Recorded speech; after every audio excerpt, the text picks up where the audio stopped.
Hey everybody, Matt and Ash here, just waiting on Ant to join us. We are going to be recapping the Rams game, as you guys know.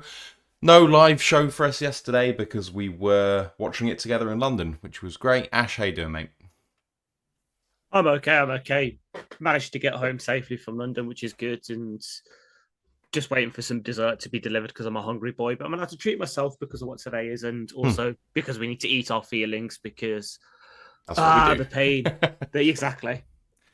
How was the rest of your day this morning? Because I didn't obviously catch up with you guys. And happy birthday, by the way, I should say. Happy Thank, birthday to thank you. Ash. Hence the new T-shirt. My brother got me this as one of my birthday presents. It's the Dan Campbell, Jared Goff, Love Step it. Brothers meme on a T-shirt. Love it. And also, because he knows me, he did also get me. So you can just like see it up there. Hopefully, Mm-hmm. that little tank. That is an Airfix building kit of a World War II German tank. Because he knows I love my Cool. old shit. Okay. Yeah, just spent the past hour and a half building that. Hmm. But yeah, it's good. The best thing was, as you know, we're staying in that capsule hotel in London. I got back in there and I just couldn't sleep because I was boiling hot. Packing up my stuff to leave the capsule because you have to be out by like 10. I was packing it up and I was like, what's this switch here next to the light one? Because it's a dimmer switch. Flick it on. Guess what it was? Air conditioner. Air conditioner. Oh man. I got back to the hotel at 2:30 after losing back £160 of my 230 winnings that I had before. So I came away a £70 winner in the weekend, which does not cover the food and drink bill. But, never mind. And I was up at 7 to get home, which wasn't too bad. And then work was, ugh, this Yeah. afternoon. It's just hard working after a loss. Like, defeat Mondays are bad enough, but when you have to work Mm-hmm. through it, ugh. I know. I know. And it's the nature of it as well. Like I know obviously we'll get into it, but you know what point I'm exactly going to point to is the chart at the time the momentum changed and it hurt. Hmm. Excuse me. Grandizer asks how many people went. So last time we did it a month ago, there were 4, and this time there were 4, but a different 4. So me and Ash went to both, and then this time it was Poole from our Discord, and then from from Twitter, it was Twitter. Jonathan Foster as well. So it Mm-hmm. was really cool to meet those guys. And I mean, I think the more we do it, the more people might turn up. But I think I'm just bad at advertising the fact that we're doing it in the first place. But it's fun to do it, and it's a cool Yeah. location. So as you know, because I said it on our Discord, if we go again and we lose, we're finding a new place. 3 times is enough of a sample size for us to know that the location is cursed. We need to find a new one. Yeah, yeah, it's true. We were talking about the fact that we probably need to do one further north because London obviously is like a transport hub and it's very easy to get to from everywhere, but it's still quite a long way away from the people who follow us in Manchester, Liverpool, Newcastle, that sort of thing. So going anywhere a bit further north would be great, but it's about finding places actually open late because there aren't Exactly, many because places. as I said, that was the issue with this one because we were planning to do up in my ends in Birmingham, but nowhere would stay open for us. I asked the local casinos around the corner from the station, Box Bar, which is like one of the big sports bar brands over here. None of them would stay open. Mm. So we'll find a way. We'll find it by hook or by crook, even if it's we hire out an entire place. We'll find a way. Yeah, I mean, I think Super Bowl's something that I think we should do this year. Yes, Um, definitely. and I mean, if we get into the playoffs somehow, I don't know. If we do get into the playoffs, it would be great to do one live Yeah, because the chance of us actually getting to Super Bowl and waiting for that are probably pretty slim, especially on our current performances. But yeah, Grandizer saying if Hank went, then you get 100 strong showing up. I'm not sure we got 100 fans, to be honest. true. But fair. Oh Jesus! I've just seen what Ty posted in around the NFL. I haven't looked yet. Oh, it is not much. It's just an Oh, observation. Oh yeah, Yeah. that's gonna be fun. Next week is Raiders at Texans. That game, I mean, the Raiders pummeled themselves this weekend. That is going to be Yeah, horrible. and it's not a 6 o'clock game as well. It's Yeah, the why one is of the that in half the nine ones. afternoon? That doesn't make any sense.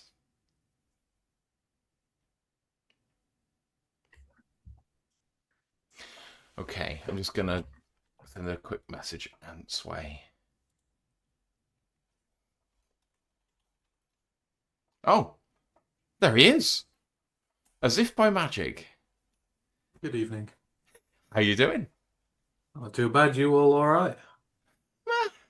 Yeah. It was a pretty shit day, but, you know, we move. We Brits are built for disappointment. Exactly. Keep calm and carry on was made during the Blitz, and it resonates with us today. I'm not saying it's as bad as having German bombs over you every day for 2 straight months, but it feels pretty shit nonetheless to have this team constantly raise your hopes and dash them. Not that we're recording yet. What a game to show you what the Lions have been this season. Because they did legitimately raise the hopes at half time. The first half was so fucking good. So it's an NFL variant of Dr. Jekyll and Mr. Hyde. Yeah. Um, Yes, definitely was. Right. In fact, before we actually get the good stuff off record, let's get it on record, shall we? Because I'm priming you guys to chat about it, and then I'm going to ask you about it again. What's the point? Oh, aside from the game, and you good? It's been a while. yeah, not too bad. Not too bad. Cracking on, as always. You went out, didn't you, on Saturday night? Yeah. I was very drunk. Friday night. Yeah. I was not very good on Saturday at all. I ended up drinking lychee vodka, which is fucking. That sounds lovely and dangerous. Yeah, there's a bar in Sheffield near me where they infuse their own liqueurs and stuff like that. They've got this big set of shelves on the back where you can see them with all the equipment where it drips through and everything.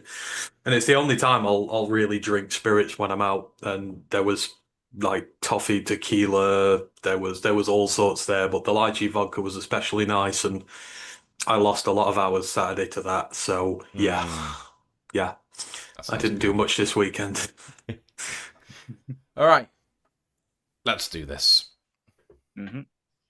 Recording in progress. Welcome to another edition of the Roar of the Lions UK podcast, episode 384, The Usual Suspects. My name's Matthew Turner, alongside Anthony Fitzpatrick and Ashley Soden. How you doing, boys? Doing okay. Obviously, would have been nice to be having another victory Monday, but alas, it ain't to be this week. Yeah. It's been. I hate Mondays when we lose, and we've had more of them this year than we used to. So, yeah, I just don't like it at all. The only redeeming feature is that we swept the football results this weekend. All of our teams won, so and Navy won as well. So there we go. Yeah, Go true. go Navy, beat Army. I've got that one to keep me going. So but yeah, it's been a miserable Monday. Just before we go into the game, the Lions have not won or lost back-to-back games since week 5. Mm-hmm. How weird is that? Win-loss, win-loss, win-loss, win-loss, win-loss, win-loss. We're refusing to give up that 3 years of no back-to-back losses, but at this point, I'd rather it happen if it breaks this fucking endless cycle. Yeah, weird. Right, some usual preamble. No news pretty much to talk about. It's just about inactives and injuries, and then we'll talk about this game and then the rest of the weekend's results. And for what was promised to be an incredible slate of games, and we were saying this live yesterday, look at the whole slate and go, this is going to be a great weekend.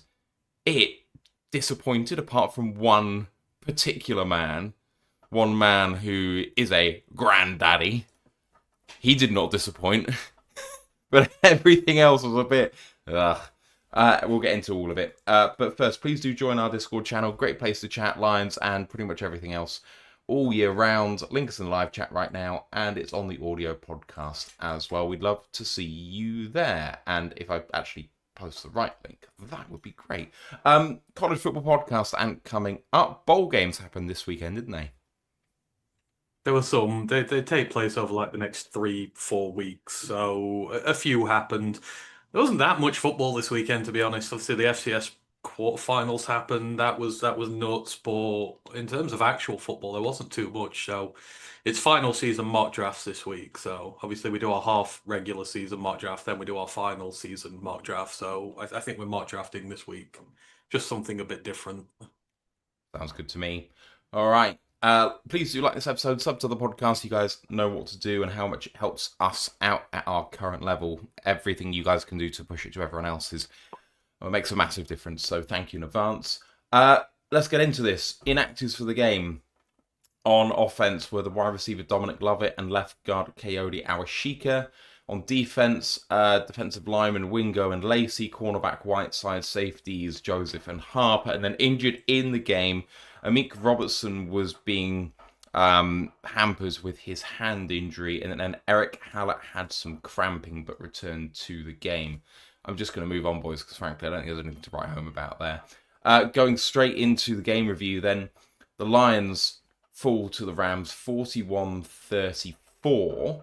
An incredibly efficient performance by Jared Goff, 25 of 41 for 338, 3 touchdowns, no interceptions. QBR of 90.2, passer rating 111.6. Matthew Stafford went 24 of 38 for 368, 2 touchdowns and an interception for him. So a bit more up and down, a bit more yards, fewer attempts, but not by many. But the big difference was the results on the ground. LA went 29 for 159 and 3 touchdowns compared to our 20 for 70 and 1 touchdown. So they're going at 5.5 yards a carry. We went at 3.5. Our long was 10. Receiving wise, fairly similar stats between both teams. Puka Nacua was the absolute star on 9 catches. He went for 181. No touchdowns for him, but Colby Parkinson did have 5 for 75 for 2. For the Lions, had 2 receivers go over 100 yards, but pretty much nothing else. Amon-Ra, 13 of 18 for 164 and 2. And James Williams, 7 of 9 for 134 and 1. No one else got over 20 yards, which is a big drop down from Jahmyr Gibbs, where he's been, a feature wide receiver the last few weeks, and a step back for him in terms of targets, yards, catches, pretty much everything. He was 4 of 7 for 20. On defense, Matthew Stafford did have a fumble, but he got back on it. On defense, the Lions were led by Jack Campbell, and who else with 14 tackles? He was absolutely everywhere on the field. We also had 2 sacks, one by Aiden Hutchinson, one by Roy Lopez. 7 passes defended as well, 2 by Maddox, 2 by Amik, and then 1 by Hallett, Anzalone, and Hutchinson, respectively. 3 quarterback hits by Hutchinson as well, 2 for Lopez, 2 for Mohammed, 1 for Davenport. And then, of course, the interception by Aiden Hutchinson on that remarkable play. Couldn't quite get over the line, but they did convert it eventually. For the Rams, they were led by Nate Landman, the linebacker, with 10 tackles. They had 1 sack by Kobe Turner only, and then 3 TFLs. That sack by Kobe, as well as another TFL by him, and then a TFL by Nate Landman. They only had 2 passes defensed, 1 by Emmanuel Forbes and 1 by Jalen McCulloch, but they had 8 QB hits. 2 by Kobe Turner, 2 by Byron Young, and then 1 each by Poona Ford, Braden Fisk, Jared Verse, and Laurel Murchison. Not a name I feel like I've ever said before in my fondness. They really tried to avoid our special teams game, kicking into the end zone on all of their kickoffs, so we didn't do much there. Jake Bates did miss a field goal wide left. He was otherwise 2 of 3 on field goals and 4 of 4 on extra points. Harrison Meavis was perfect, 2 of 2 on field goals, 5 of 5 on extra points. And then punting-wise, Jack Fox was 3 for 150, and their punter, Ethan Evans, was 3 for 149, so remarkably similar there. And, the tail of the tape here really is the rushing game for the Rams, and then what that did in terms of time of possession. They beat us by 7 minutes, but a lot of our time came at the end of the game when they were ahead by about 11 minutes or so, and we held the ball for the final 4, when we were all dead and buried. I mean, the tail of the tape was we shot ourselves in the foot time and time and time again, and then we had other people shooting us as well. But you're right, offensively they had more balance than what we did, but I don't think the lack of a run game really hindered us. Through the air we were very good, the pass protection was very good, JMO and Amon-Ra were very good. Both of them scorched that Rams defense time and time again. Putting up points wasn't a problem. Obviously, you can say when you get into the third quarter and you start struggling a little bit and that run game's not there, they can adapt to it. But I think overall, the offensive balance wasn't the biggest issue we had here. It was defense that was our issue, and just there have been some serious questions raised in my mind about some of these guys now, even guys I've been fond of for a very long time, and their ability to work in the most high pressure situations. Now, we had plenty of times to get them off the field, to stop on fourth downs, just to make those little adjustments which would have kept their points scored down and put more pressure on them. You know, you get a 10-point lead with 25 odd seconds before the half and you give up a field goal and you give them momentum going into the half. It's just not acceptable. Fourth downs, he's getting aggressive, he's converted. I thought Dan did a hell of a job. Dan's aggression, the style of football he played, he took the points when he needed to. I thought he put Sean McVay under a lot of pressure in this game, and McVay, I've never seen him play this aggressive before in my life. And I thought that if we were able to keep that pressure up, eventually it was going to lead to a mistake out of the Rams, which we would be able to capitalize on, but we weren't able to keep scoring and keep that gap, and we got in a hole. We got some horrible calls. But,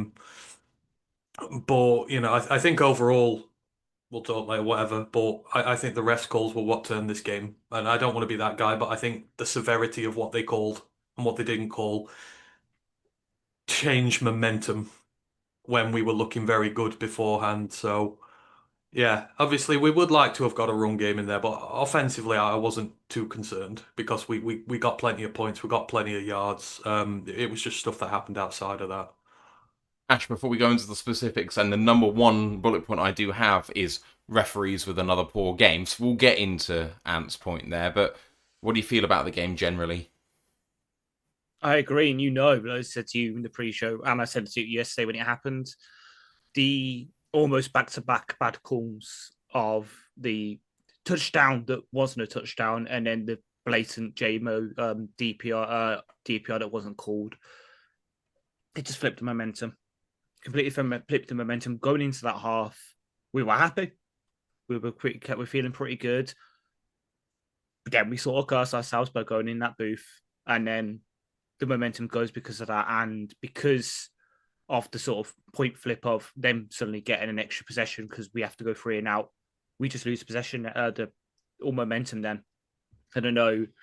Jeremy doesn't believe in momentum, but it definitely happened yesterday because the stark difference between our first half and our second half, because we just got sucker punched by those bad calls, and it just deflated the team, and they lost their confidence because that first half we showed we could put up a fight against them, but then as soon as it felt like we were playing against 13 rather than 11 with the help of the refs, it just deflated the team. And by the time they sort of got back to themselves and was like looking good again, it was too late.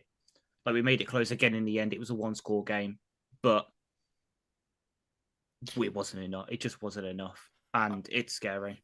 I think the thing that really hits home to me is in the first half, the defense was doing enough where it was providing us opportunities. That all of their fourth down conversions, I believe, came in the first half when they went 3 of 3. But they were getting them in fourth down situations. You know, they went for it on 4th and 8, and those are situations where you can, you know, have opportunities to really have a momentum shifting play. Now, we didn't make those plays, but then we didn't give ourselves another opportunity in the entire second half to do the same thing. Suddenly, those fourth downs were being converted on 3rd down or 2nd down, and now you're really up against it. So I think this was a situation where I think it's not necessarily that we didn't get the run game going and that was a problem for our offense, but because their run game was so destructive pretty much through the game, they just held the ball so long that our defense bent and broke. And I just feel like if our run game had gotten a bit more going, that our drives maybe would have been a bit longer, because it did feel like when we were scoring that they were relatively quick, and it put our defense on the field a bit more often than we would like, maybe. I mean, I'm not going to argue with scoring, but like it just felt like we were having to be playing defense a lot. But you give yourself chances to get off, and that's the point. Two of those fourth downs, one of them was Hallett missing a backfield tackle on that was a fourth Kyron and one. Williams. That gets you off the field. That was a field goal as a result of that. I think that's one where Lopez had his sack not much later. But that was an open field tackle there to be had dead to rights. He misses it. That gets you off the field, no points. The one in the first half where they got their first touchdown, the 4th and 4, DJ Reed, one of the most disgusting plays I've ever seen. He lets Nakua have a 2-yard run at him, push him in the chest, and then just dive inside, catch the ball, and touch it down. I'm sorry, we're paying you $16 million this year. You are one of the better compensated corners in the NFL, and you were our cream of the crop we bought in to replace CD3, and you're letting Nakua just run up to you, bump you in the chest, and convert a 4th and 4 when Stafford's having to get it out his hands really quick because we are getting pressure on him, and he just stands there and lets him do it, and we just let them convert. That's 2. That's 10 points that you're saving right there on fourth down calls from players who should be making plays that they're not. And there are a litany of other errors in this game where tackles were missed, where opportunities were presented to us to be able to bleed and stem damage, and we didn't. And then you throw in the ref calls with it, which just break the back when they eventually do make stops. You know, it's a rough one, but in a game of such fine margins, you can't keep screwing up on fourth down like that. You know, we were forcing the Rams into situations they didn't want to be in, and then we were letting them off with it. That's where your issues are. Again, that is 10 points right there you could have stopped. It's a 7-point game. Now, I know one of those changes, it's an entire different game after, but momentum changes. It gives you a little bit more enthusiasm. It gives you a lead. It puts you more pressure on them. Again, this is why we shot ourselves in the foot. Some of our best players just didn't show up and just didn't do their job right, and it just compounded all. So I'm not having that. That we are as much to blame here, you know, in some of these high critical situations. We talk about every single loss. We talk about the 10 plays that define a game, and we lose 8 or 9 of them. Well, we did that again today. Again, not acceptable. Yeah. All right. I was trying to list some of the refereeing decisions. I've not managed to watch the game back yet because of coming back from London and what have you. But most of them have been mentioned already. The touchdown, which was called a touchdown on the field, and then was not overturned. And the explanation for that, which is just so infuriating. And the next Lions offensive drive, you've got JMO up on a seam where he's completely broken the play up, and he gets slightly tripped and but also held on the nameplate pretty egregiously. And then there was one, the third down, the fourth down on Anzalone in the end zone. That was very gratuitous, the holding call that was given. You know, the one where he caught it and it fell out with contact. That was a fourth down. That's a turnover on, was that a fourth down or was it a third down? I think it was a third down. It was a third down, but it forces them into fourth if they don't get that. And they didn't even show you the pull again. You have to look at it from the original play, and there's nothing there. It's a great piece of coverage by Anzalone because Parkinson has to fly to try and get the damn thing, and it falls under contact. It's not a hold. Get that 7 points. That leads to a touchdown. Yeah. Because then we got offsetting penalties afterwards. They got like 6 goes from within the 5-yard line. There's only so long you can stand up to that, but that's another call, which that goes to fourth down, and all of a sudden they've got to, do we kick a field goal? That's another 4 points. Yeah.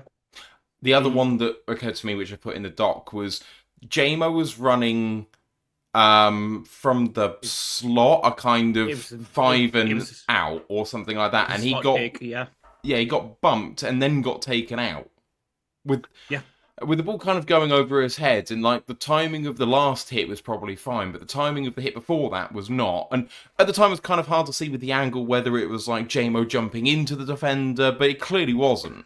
And that would have been first down and goal from the 1. I can't actually remember whether we took a field goal there or whether we did get a touchdown in the end, but you know, I think that was a field goal.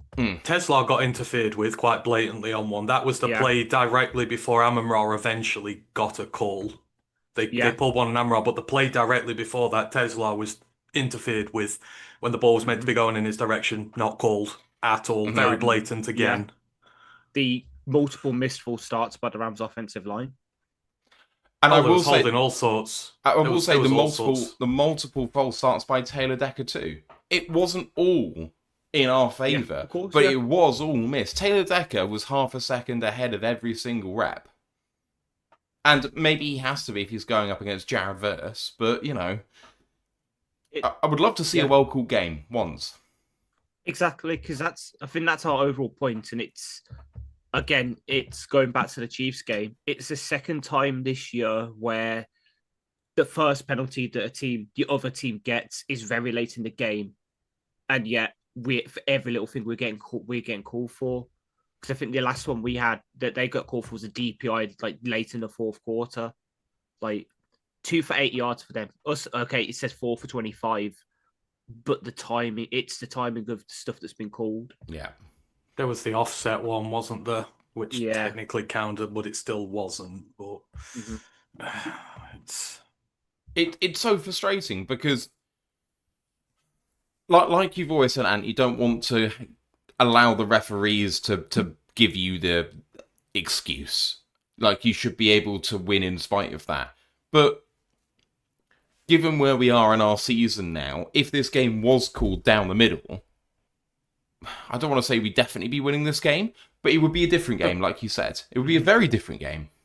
So a lot of times reffing calls are isolated incidents in a game where, you know, you can say one or the other, but, you know, it's one isolated incident.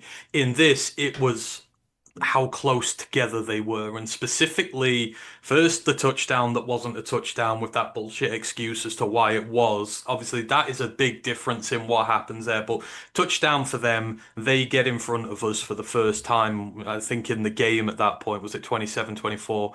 Then the deep shot to JMO happens. Our offense comes back out. We're there. We're ready. That is a DPI call right there. No ends, ifs, ands, or buts. That is a call. That should be a huge gain down for the field for us. But what happens as a result of not getting that? We go 3 and out. And then the Rams come back on and score again. And the game is just momentum's a real thing in games. And to have the air sucked out of you by having that touchdown given when it wasn't. And I've seen everyone go, oh, well, it was at the one, they'd have pinched it out anyhow. Hutch had already picked off Staff in the red zone in this game. You don't know that they're not going to fumble, that there was a botched snap in the game, which Stafford was lucky to get. There was several botched snaps, actually. We picked him off in the red zone already. You don't know that that's going in for a touchdown. You're just assuming it is the most likely outcome, but you don't know. But then not to give that DPI after and force our offense to stall out when it was a good call, executed right, and he was interfered with. For this to then have to go off again, those decisions together, one, they piss you off and they make you mad, but two, they take the momentum away from you because it gives the Rams the ball back, and your defense is right back out there again after having to deal with the drive before, and then it starts to get tired, it starts to make mistakes. This is what I mean when they did affect this game. This is not an isolated sitch where we can just write it off and say that was that. This was a series of dodgy calls which had profound effects on our drives offensively and defensively, and that is where the separation in the game came. It was close up till then, and it had been close all the way throughout, and then they build the lead, and then sadly we're not built to come from behind. It's just not the way we play, especially when we've not got the run game available to us, because it makes us one-dimensional. Many thanks to Mile Marker 301 for the $10 super chat. Says ouch stings, line emoji 8 and 6. Many thanks, Mile Marker, much appreciated. And thank you to Carlton Wood as well for posting Benjamin Solak's tweet in our Discord channel about the JMO DPI. I thought that Goff got hit hard on that play, but it's abundantly clear that targeting would have been called on that play in college. It's a massive head-to-head hit on Jared Goff. It's not that the hit itself is badly timed, because I think it's just as Goff's throwing, but he gets hit flush in the face. Like, that's Hutch did that to 15 Patrick yarder. Mahomes. If Hutch did that to Mahomes, it's getting flagged every day of the week, isn't it? It's just silly. I see someone's asked about the explanation for that touchdown. The official what? So the official one is he's bobbled it in his hands, right? And he's down, and so he's not established contact. But I didn't realize you could go down with your knees, then establish contact afterwards, and it still can. The explanation's so dicky, but it contradicts itself. If he's not got the catch, the floor keeps the ball up. So if he's not got contact properly and it hits the floor, that's a drop. Period. He can't re-establish contact after it's touched the ground if he didn't have contact before. But that was the excuse. He bobbled it in his hands over the line, then re-established contact, which is just bollocks. Yeah, they don't even do that in college. I think this is where the quirk of how the rules is worded worked against us here. So by saying if there's no evidence to overturn the call on the field, you don't. They said it's ruled a touchdown. Now, we don't believe it's a catch here, but we cannot prove that it isn't a catch in totality because we believe there may be a hand underneath there. And so they've gone, there's no definite evidence that the ball hit the ground. Even the photos I've seen, I'm like, a hand could be underneath that. So I don't think it's 100% conclusive that it definitely hit the ground. But regardless, the way the rules are worded, because they can't prove it hit the ground, and they can prove he established the catch later, they've gone with the call on the field of a touchdown. Whereas if they could say, we can rule out the catch at the 1 yard line, now you can say, can we prove it is a catch? But they can't separate it into two decisions. Because it's one decision, you have to stay with the call on the field. If they go, if you can't prove this, then it's not a catch unless you can prove it is, that would be fine. Do you see what I mean? In some ways, the referees almost had no choice, but it's fucking bullshit. It was like the stuff with Dan's challenge and that. That was and so the weird. rules around that. It's like, yeah, I won the challenge, but I lost my call because I'm not allowed to challenge. But like, what the hell? Like, you weren't gonna overturn it anyhow.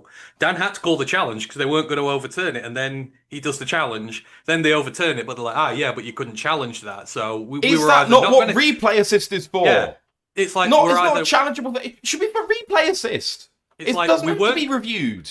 It's like we weren't going to give it, but now we're going to give it, and it's going to cost you a timeout because you're not allowed to do that. It's like, make that make sense to me. Exactly. And again, that's the minutiae of the rules because I had to look it up and Jeremy did explain it. It's because I suppose you can only do it if it's a contentious touchdown or first down. Yes, because it was a clear first down, it's not reviewable.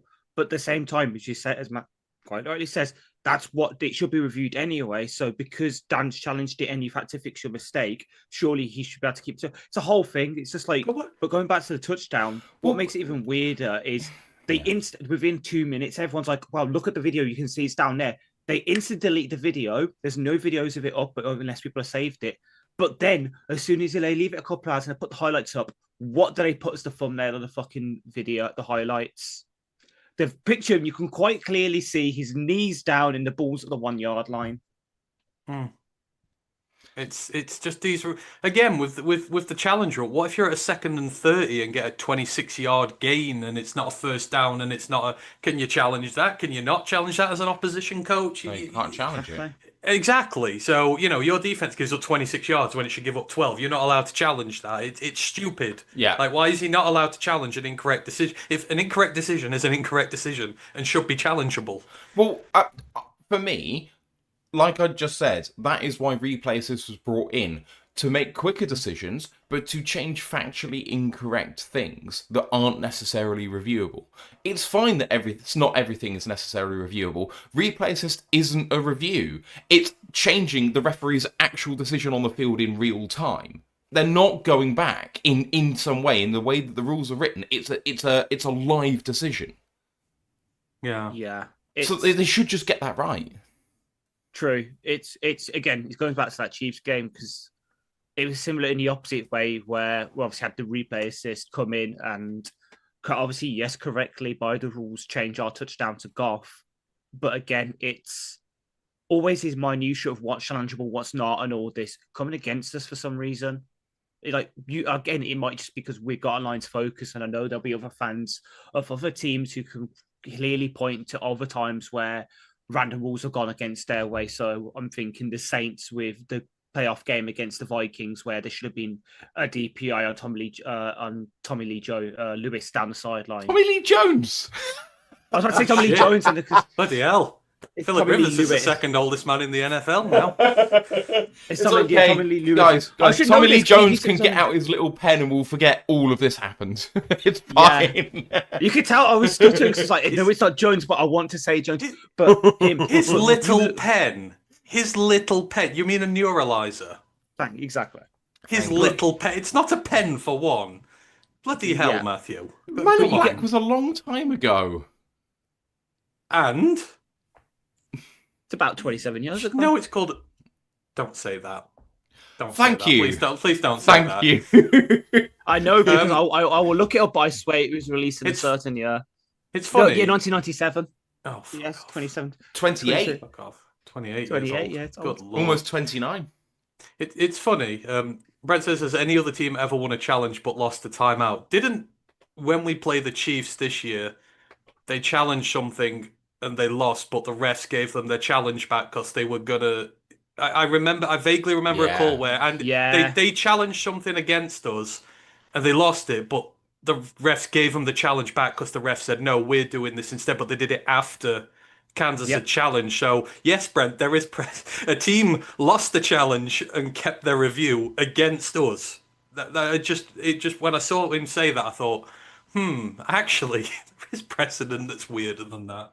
It's always us. How about calling a timeout before you've done a full start? Oh, let's not do that. Oh God, yeah.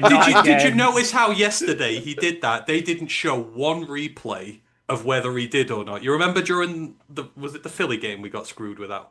Which game was it we got screwed with? It was the Packers game. It was the Packers game we got game. screwed with that. Yeah.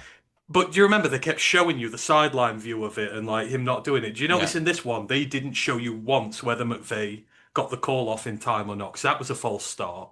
Mm-hmm. And they didn't go to a replay. So that says to me that might have happened again. Let's move away from the rest because it had a massive impact in the game and we could rant about it for a long time and no one wants to hear it. And we're just annoying people, I think, or we're re-angering people.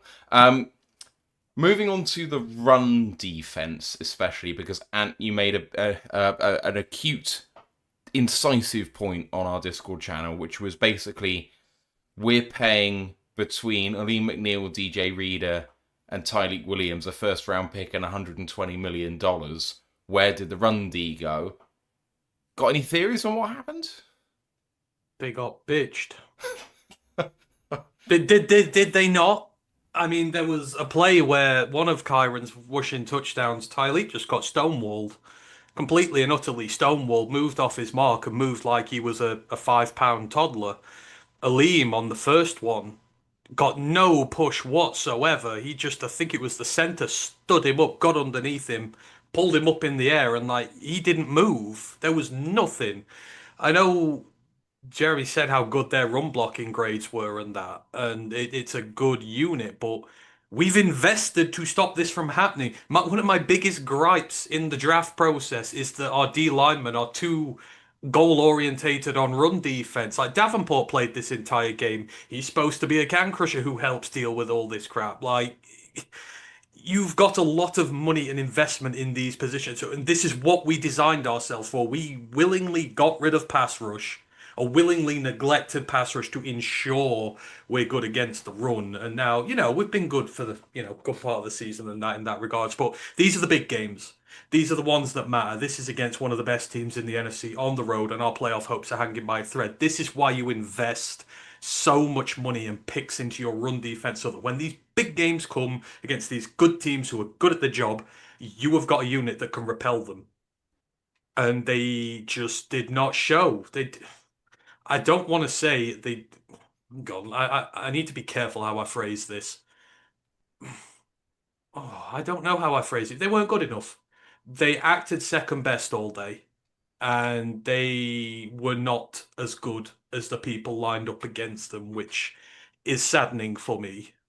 Aleem is clearly struggling with the ACL stuff. He's not going to be fit and healthy till next year properly. We're not going to get the good version of him back until next year, but Reader has been healthy all year. That is the reason we bought him in to fill Aleem's gap and to provide us with that bulk in there. We bought Tyreek. Tyreek is a run stopper. He is not a pass rusher. And these guys just got dominated, whether it was the scheme, whether they were getting caught off guard, whatever it was. But you just watched, especially the technique, the hands, all this stuff you look at with D linemen. They lost those battles, and they shouldn't be, because this is the one thing they're meant to be good at. But it allows them to get those, it allows them to cut off those big runs, 5, 6, 7 yards, just making it short yardage situations for passes, and then you can just let Puka and everyone go loose and nuts on your secondary, which is struggling, and it just put us in such a bind. And then they started attacking the edges as well. The edges are just as culpable in this, because a lot of times they were losing contain. That happened against the Packers as well. I can't explain what's going on. I don't want to say they've been out schemed or anything like that. It's just they're getting bullied. That's it. They got bullied. That is what happened. And again, we're paying for that not to happen. It's not an acceptable performance from them. Many thanks to Carlton Wood for the information here, just in the clutch. Says, Tommy Lee Jones played offensive guard on Harvard's undefeated 1968 varsity football team, was nominated as a first-team All-Ivy League selection, and played in the 1968 game, which featured a memorable last-minute Harvard 16-point comeback to tie Yale. So, How on earth would you just know that? I do think it bears mentioning. Aiden Hutchinson played only 70% of the snaps, which is a big drop from what he's used to playing. Davenport played only one less snap than Hutch, which is a big uptick in his reps. And Marcus Davenport had the lowest run defense grade on the team. That says a lot, when that is what he is there to do. Well, to add on to that, because I pulled it up, I'm looking at the PFF grades, and the PFF grades aren't the be all and end all. Out of the 17 players to play at least one defense snap, only 6 of them got an above average 60 plus grade. One of them's Tyrus Sweet, who's 60.1 on 4 run defense snaps. The only other member of the front 7 to get an above average run defense grade is Jack Campbell, who had a 68.9. All the other ones are secondary members, with DJ Reed the top one, Vontae Maddox, Eric Hallett, and Daniel Thomas. Says it all. I do give Aleem the tiniest bit of a leeway, because, and Matt can back me up here, because I was screaming and shouting about it for a good couple of minutes, especially in the second half. They've gone back to putting him on the edge again. Why? I know you're trying to do this look where you paid him all this money, you're trying to get him snaps. It's not working. You've seen it's not working.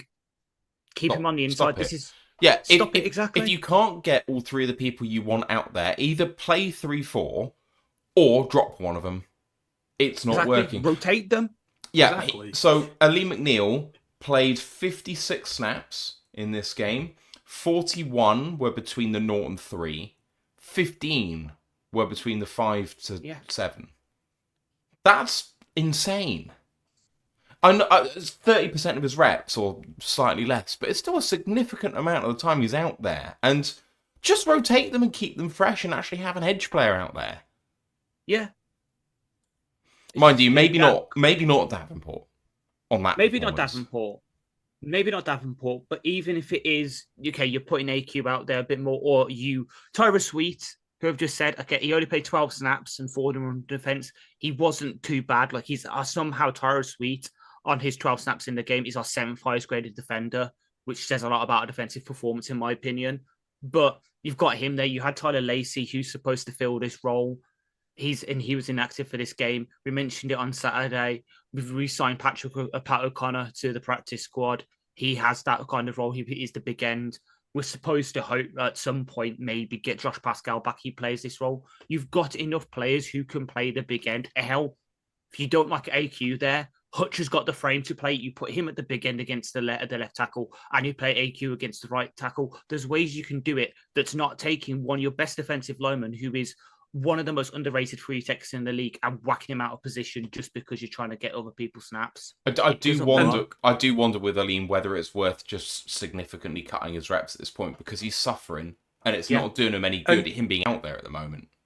And the point that's most frustrating with this is we're not facing some Shannon-esque system where he's moving people in motion everywhere. He's throwing you a ton of different looks. Like it's you tactically been having to be on your feet and you're getting done. They're just running down the middle. This is a basic run system he's operating. He's just running it down the middle, occasionally bouncing it outside. This is nothing to do with tactics. This has nothing to get to do with. This is basic execution. It's You know, it's so duo. It's literally yeah, duo. I said it on the preview. They did it to the Cardinals. The yeah. amount of times they get big runs, both for Courier and Coleman, because they were getting duo, and it was getting to the safety level. Yeah, it wasn't that bad this week. It wasn't safety. It's on the linebackers. There's a reason why Jack Campbell wasn't being 100% effective on the run stuff and he doesn't have a great stuff. It's because half the time Colton Shelton and Steve Avila were being able to climb up to the second level, duo block him, and suddenly they're gone. Mm. And that's what I mean. It's, we can't even say we just got out schemed and the defense got flummoxed. They just got rolled over, which is the most unforgiving thing because that's what every single one of them in that line was brought here for. Even Hutch, like Hutch is great and he is an elite pass rusher and all that, but this frame 270, 6'5", like this should be a guy who can take on double teams, who can defend against the run. But all these guys are bought with that in mind, and they completely and utterly failed when we needed them the most. And this is where it starts to go at the grit aspect of this team. We say we're gritty, we say we're tough, we say we're fighters. And, mentally, I believe they are, but physically, we're seeing a regression on that front this year. They're not so gritty anymore. The Rams were the gritty ones in this who just absolutely took a sledgehammer to our front and did away with it. And as Ash rightly says, that then takes our linebackers out the game. The reason our offense works so well is when the linebackers have the space to make plays when they've got two 320-pound lumps bearing down on them and they can't make plays, then it makes everything so much more difficult. And then it just sets up everything against you through the air. And then it also doesn't help that your secondary is hurt, but the few guys who are in there who are seniors are performing awfully right now. Absolutely awfully. And get on to that in a minute, but our star look our star looked like bad Jeff Okuda. And, and Amit continues to get picked on. And this defense is not so gritty at this moment in time, which is a shame. But yeah, the run stuff is just not acceptable in the slightest. And again, teams will look at this. Every team will look at this. And that's why we're losing more games, because a lot of teams are beating us the same way right now. Let's move over to the other side of the ball, which was a bit more hit and miss, the Lions' offensive line. It was pretty clear that our run game was going nowhere, and they did keep trying it for some of this game. It was about 2/3, 1/3 split pass run, but we went away from it. Monty did get some success on the ground. Gibbs got barely nothing, but I think run blocking was struggling. I thought we were not getting much push up front, which meant it was incumbent on the running backs to kind of create for themselves. Pass blocking, I thought, was excellent in the first half, with the exception of Cologne. Second half, I thought Goff was under a bit more pressure. That's where the couple of sacks came. Didn't lose a huge amount of yards. I think Goff was well protected enough that he could still get plays off. So I don't think pass blocking was a major issue. Thought Miles Frazier came in for his series every now and again and looks substantially better than Cologne. So the run blocking continues to concern me because that's where we really want to hang our hat. But in a pass blocking sense, boys, especially against this front, I was actually fairly encouraged. Yeah, Goff dealt on this Rams team in the first half. He have absolutely tore them to shreds because he was given opportunities to pass, which was very good. So yeah, pass protection wise, I thought they were pretty decent. That's a good Rams defensive line, especially when it comes to hunting a quarterback down. And for the most part, Goff's solid. You're right, it's the run game stuff. And why has Dan Skipper played 9 snaps in this game? Why have we deviated from what our run game's not working? Why in God's name are we not playing the jumbo more with Dan? It's literally, and we've said this for weeks now, we use it and then we're like, okay, that's all right. We've got our fill now. Let's go back to what Lions do. Let's go back to how we want to do it. We're stubborn bastards. We don't want to do this. We'll let it run for a bit. We'll let it be successful. We go away from it. What do we do in this game? We completely and utterly go away from it. And what happens? The run game absolutely falters. Why? This is not some. We were, JMO and Amon-Ra were having tons of success against their defense down the field. Let them cook. Have everyone else in blocking because your tight ends aren't very good because we're down to tight end 5, 6, 7, 8, whatever it is at this point. Why is Skip not playing? Why are we not using the jumbo more? That's what gets our run game going, playing in jumbo. More double teams, more abilities to dig holes out, and I would trust us to do that. Where did that go? Yeah, I did. I agree with the why we're not using Dan Skipper, but also it was clear to see last week that Fraser is better than Cologne at left guard. That's why when we saw that Cody was inactive because of his foot injury, I was like, yep, time for Miles to start. Yeah, you look and okay, I know they're full-time receivers in a way, but Amon-Ra, JMO, Saint Silstra, all, and technically Goff, but Goff only really had that one. But when your receiving tight end and your two receivers are playing more blocking snaps than your right guard you're trying to blood in and has actually looked pretty good at it, you've got a slight issue there because you can tell. The right side of the line, great for blocking. Penne, I know it was a down game going into PFF, but he's always good. And Ratledge is great at right guard, which is why I'm more and more advocating to stay there and we get a new centre in. But from Glasgow onwards, especially when it's cloning, the left-hand side just isn't working. And part of that might be because obviously you've got Glasgow there, it's a downgraded centre, but the loss of Mahogany, the fact we're trying Cologne there and Cody has had a down year, Fraser has looked the best. Put him in.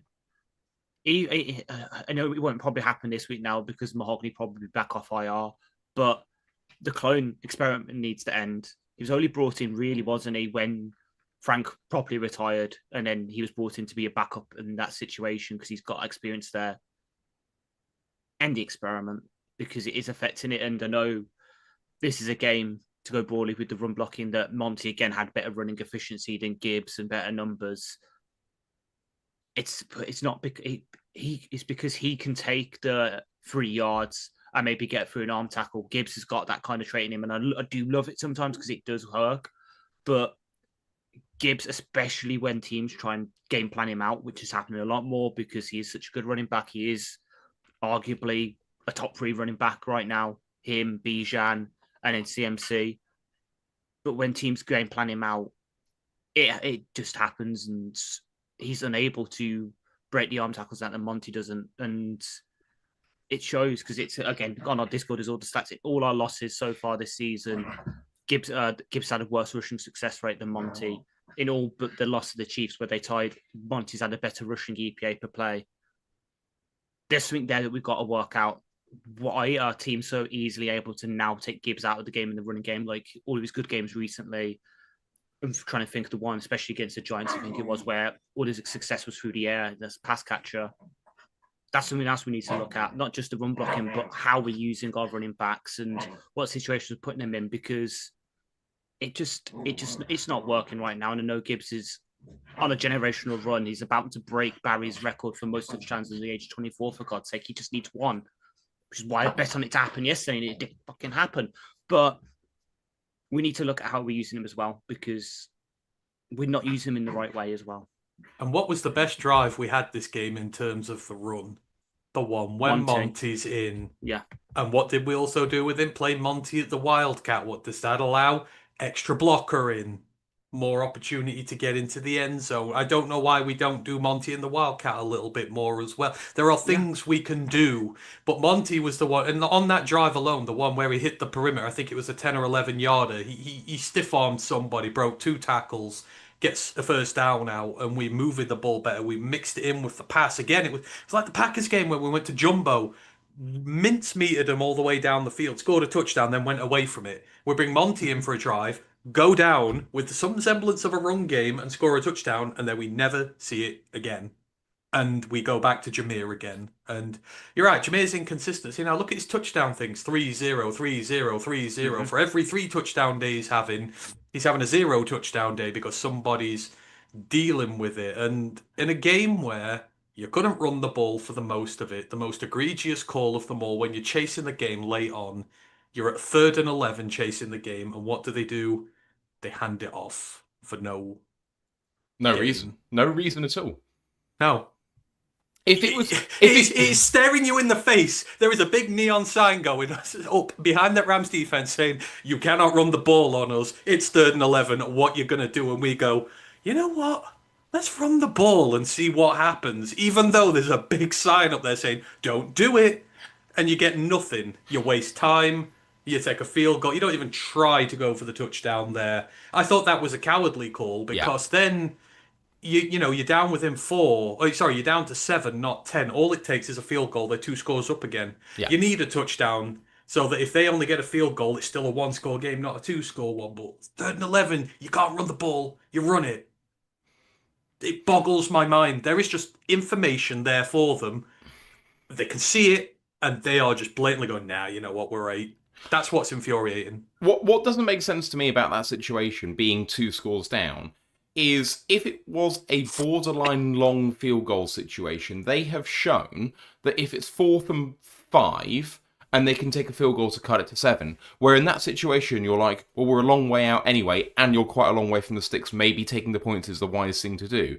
They go for it in that situation, which doesn't make any sense. But if it was 4th and 2 in that situation, they'd probably go for the 4th down. So on 3rd and 11, do you not try and get to the first? Like, what do they think was going to happen? I don't. There's no, we have seen 3rd down draws work from long, but that tends to be midfield or slightly further back where they're really sitting off, not in a condensed part of the situation of the field where they're desperately trying to stop you getting into the end zone. Like, at best you're getting like 4 or 5 yards, and then it's 4th down and 6, and it's like, Are we going for that?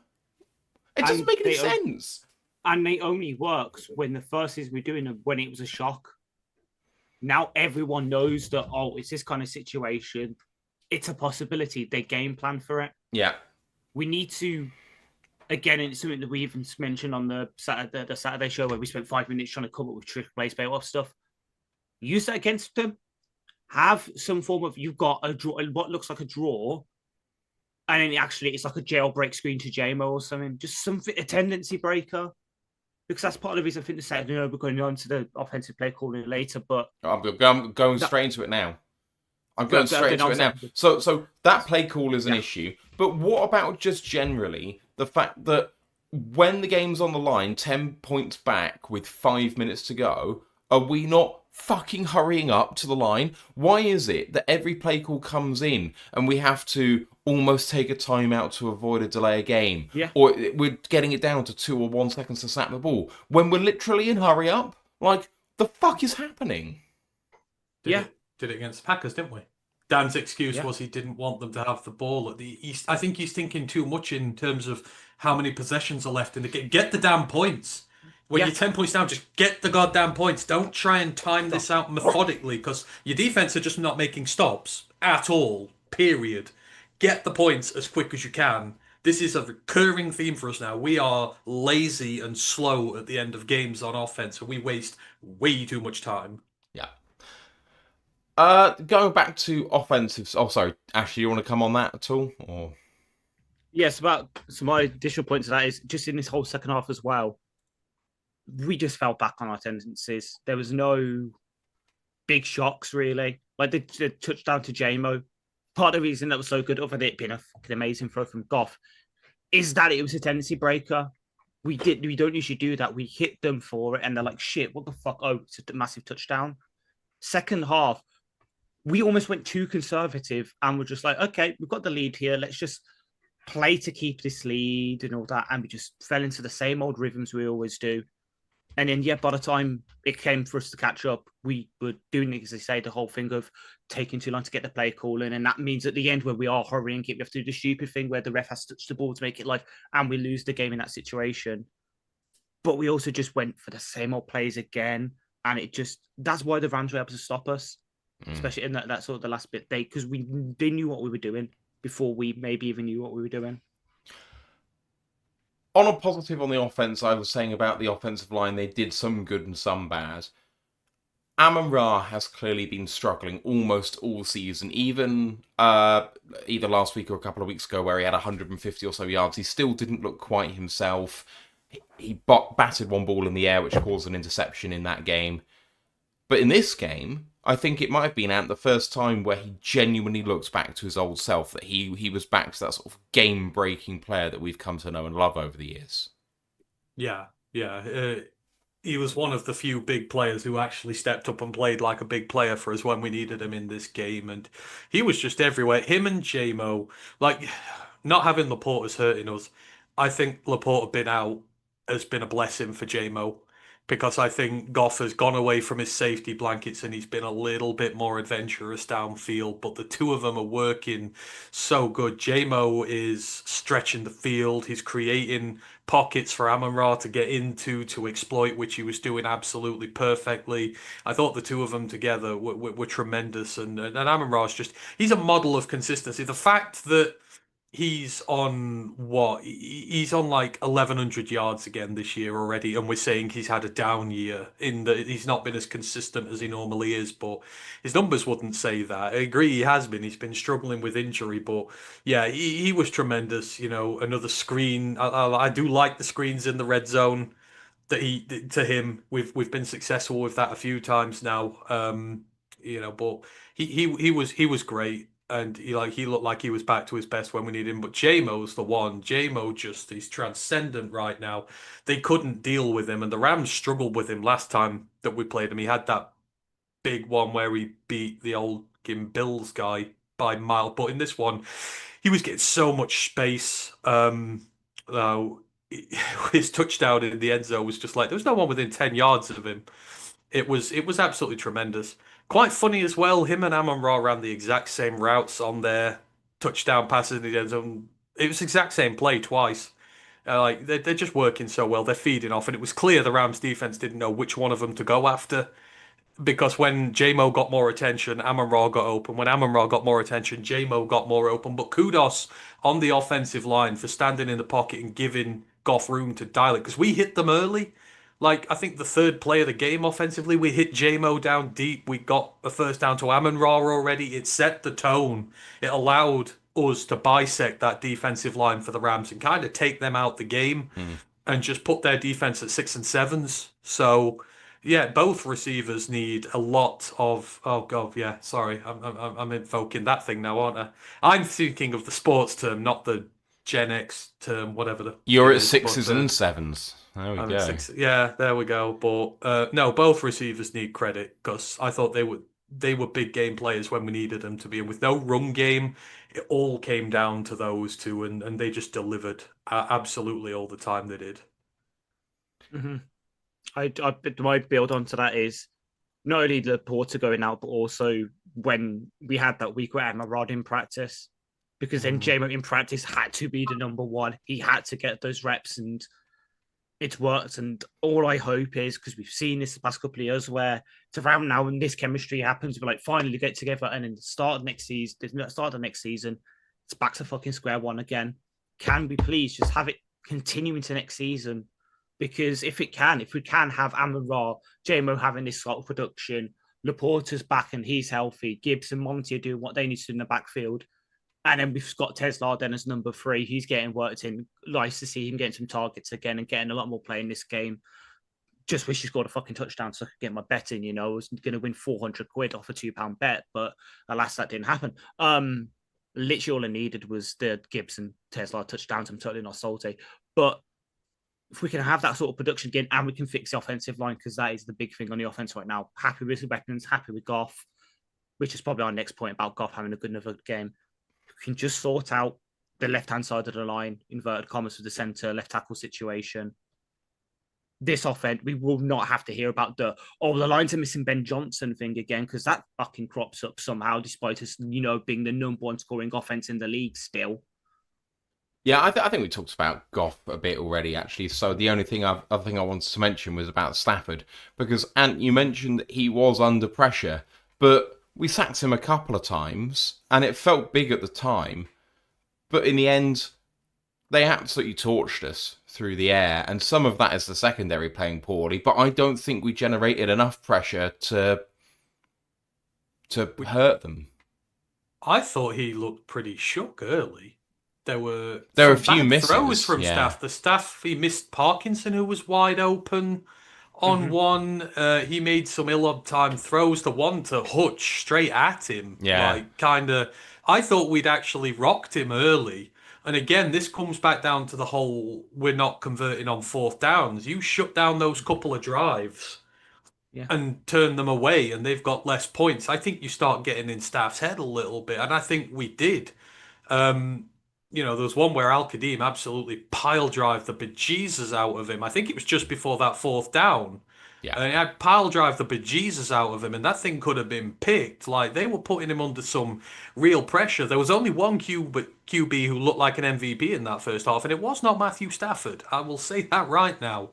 But then it's all about momentum in games. And again, you get those shitty calls going for them at the start of the second half, and then you get some plays where he got let off with some, again, the holding in the end zone.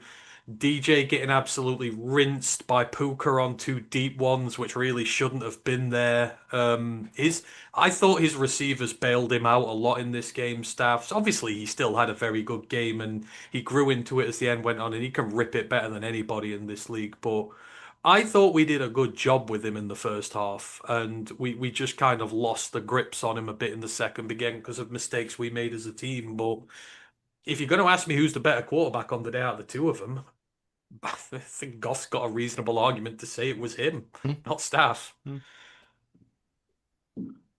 Yeah, I agree. Like, I know, again, I think it was right after the Lopez sack where I had this stat, but I was looking at the PFF tracking of pressures, and while we didn't have as many, I think they was crediting us for like 5 at that point. It was like the sack, 2 QB hits, and 2 hurries, while a load of theirs were just all hurries. Like, I don't know. I literally reference your argument here, Anton, saying in terms of actual pressures, the Rams are absolutely getting to hell, beating us, belt assing us there. But in terms of effective pressures, the ones that actually matter, we were getting to Stafford, and their second half, fair play to them, and it's definitely kudos to Faye and probably Stafford for making adjustments. They did a lot more of the condensed stuff for the tight ends. They put their tight ends in the backfield a bit more to act as another blocker, and it worked. Like, we started blitzing as well, and they just could read it. And Stafford did, as every good QB should. They replaced the man with the ball, and it worked. And it's funny that we say that the first half, the pressure definitely helped, because, yeah, if he hit some of those, so the one he missed Parkinson, the couple that he missed to Puka down the sideline, if he hits them, there was some that were absolute touchdowns. Like, they were gone. They just overthrew him. But the second half, they adjusted, and the defensive line and the linebackers who were blitzing just couldn't get through, couldn't make enough of impacts. And that's with what was happening in the backfield with Meek having his hand injury and DJ Reed slipping and sliding like his DJ Casper in 2004, like, not a lot we could do.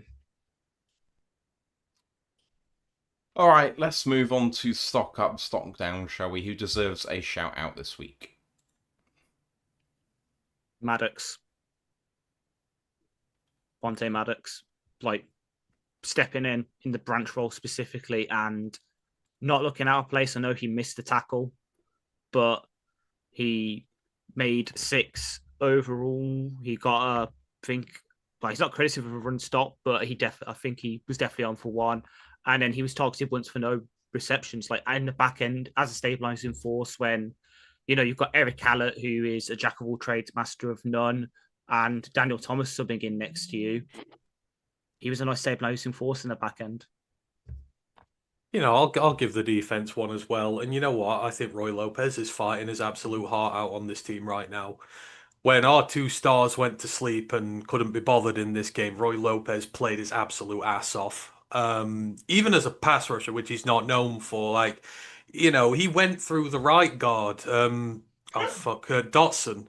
Dawson's a very good guard, and he just bullied his way past him and got Staff. Like, you want to do bits like that, King, then go to it. But I think he's playing himself into a contract here going forward as part of the rotation. Because Reader can get lost. A lot of these guys can hit the road. And we'll redo it next year. Levi go, but bring Lopez in. I think he does offer something to this team, and I think he is really trying his heart out right now. He's epitomizing what we're all about. So in a game where there's very few things nice to say about defense, I thought he was very good, and I think he's been steadily very consistent this year.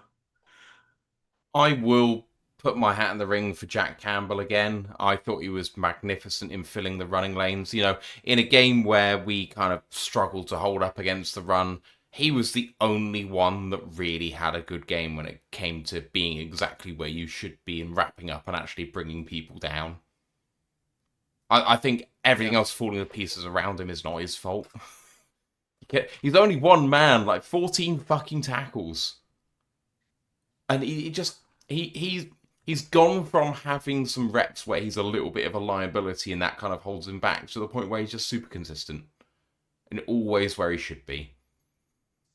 I wish he showed a little bit more in the pass rush game, maybe, but whatever. I think with the way he plays, if he could be a little bit of a blitzing piece as well, that could be really interesting as a wrinkle to his game. But Jack is someone you can rely on every week. Yeah. Anyone else? We've gone all defense so far.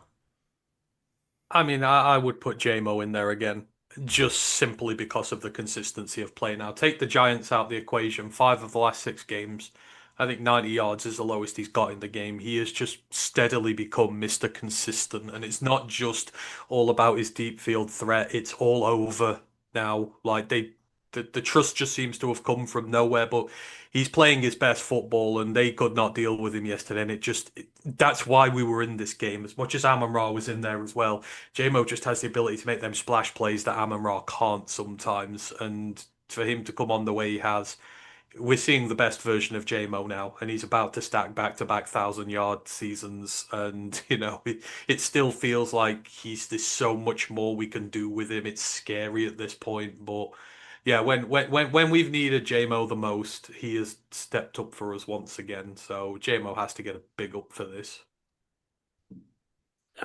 Definitely. I'll take one of the low-hanging fruits as well. Ratledge. Well, not exactly amazing. You didn't really notice him at right guard. Did not get a penalty or anything. Again, just backing up. I every week that this happens, I'm more and more saying, screw what the whole supposedly the plan was for the future. He's that good at right guard. Just stick him there. Don't start messing things around. Just stick him at right guard. Find your sense of the future elsewhere, because what's the point of messing with 2 positions when you can only mess with 1? Not having your name mentioned as an offensive lineman is the greatest compliment you can get. Mm-hmm. Yeah. Let's move on to stock down, shall we? How long have we got? I mean, Cologne. Yeah. Cologne has to be the one. He's getting to the point where it's going to be tough to retain him on the roster. Because if you can't play at this level, you can't play at this level. And that's okay. We can't accept wheeling out someone who puts out a performance like that. It really hamstrings you when the offensive line is a weak link thing, and you're the weak link. Goodbye. Mm-hmm. Yeah.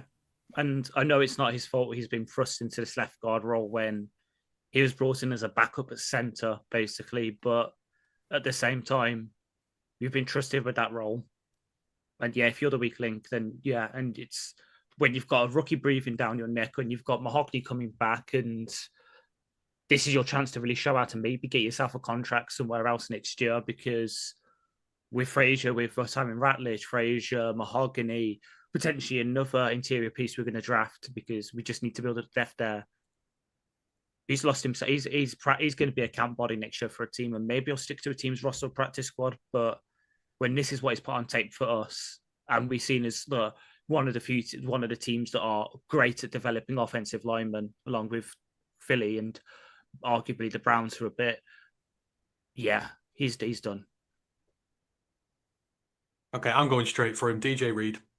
one of the most disappointing performances I've seen from a Lions cornerback in years. When we needed him the most in this game to lock down Puka, he was acting like a seventh round rookie out of college who was coming up against the best receiver in the NFL. Already told you about how Puka screwed him on that 4-and-4 where it just shouldn't be happening.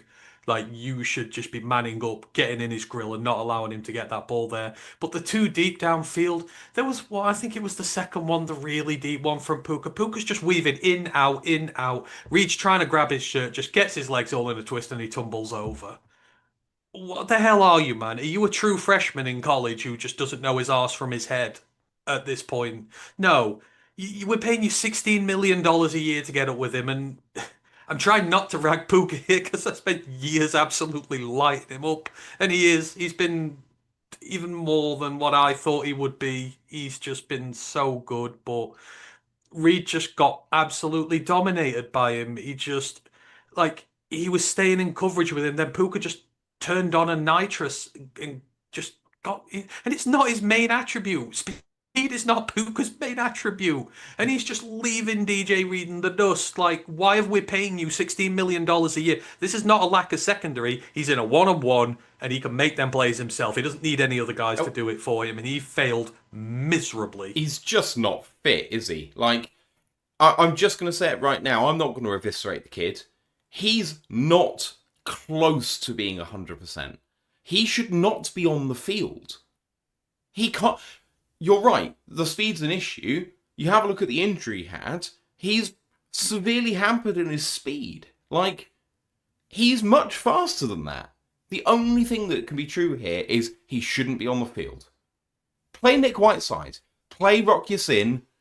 Don't play DJ Reed when he's not 100% fit. Or 80% fit, or whatever it happens to be.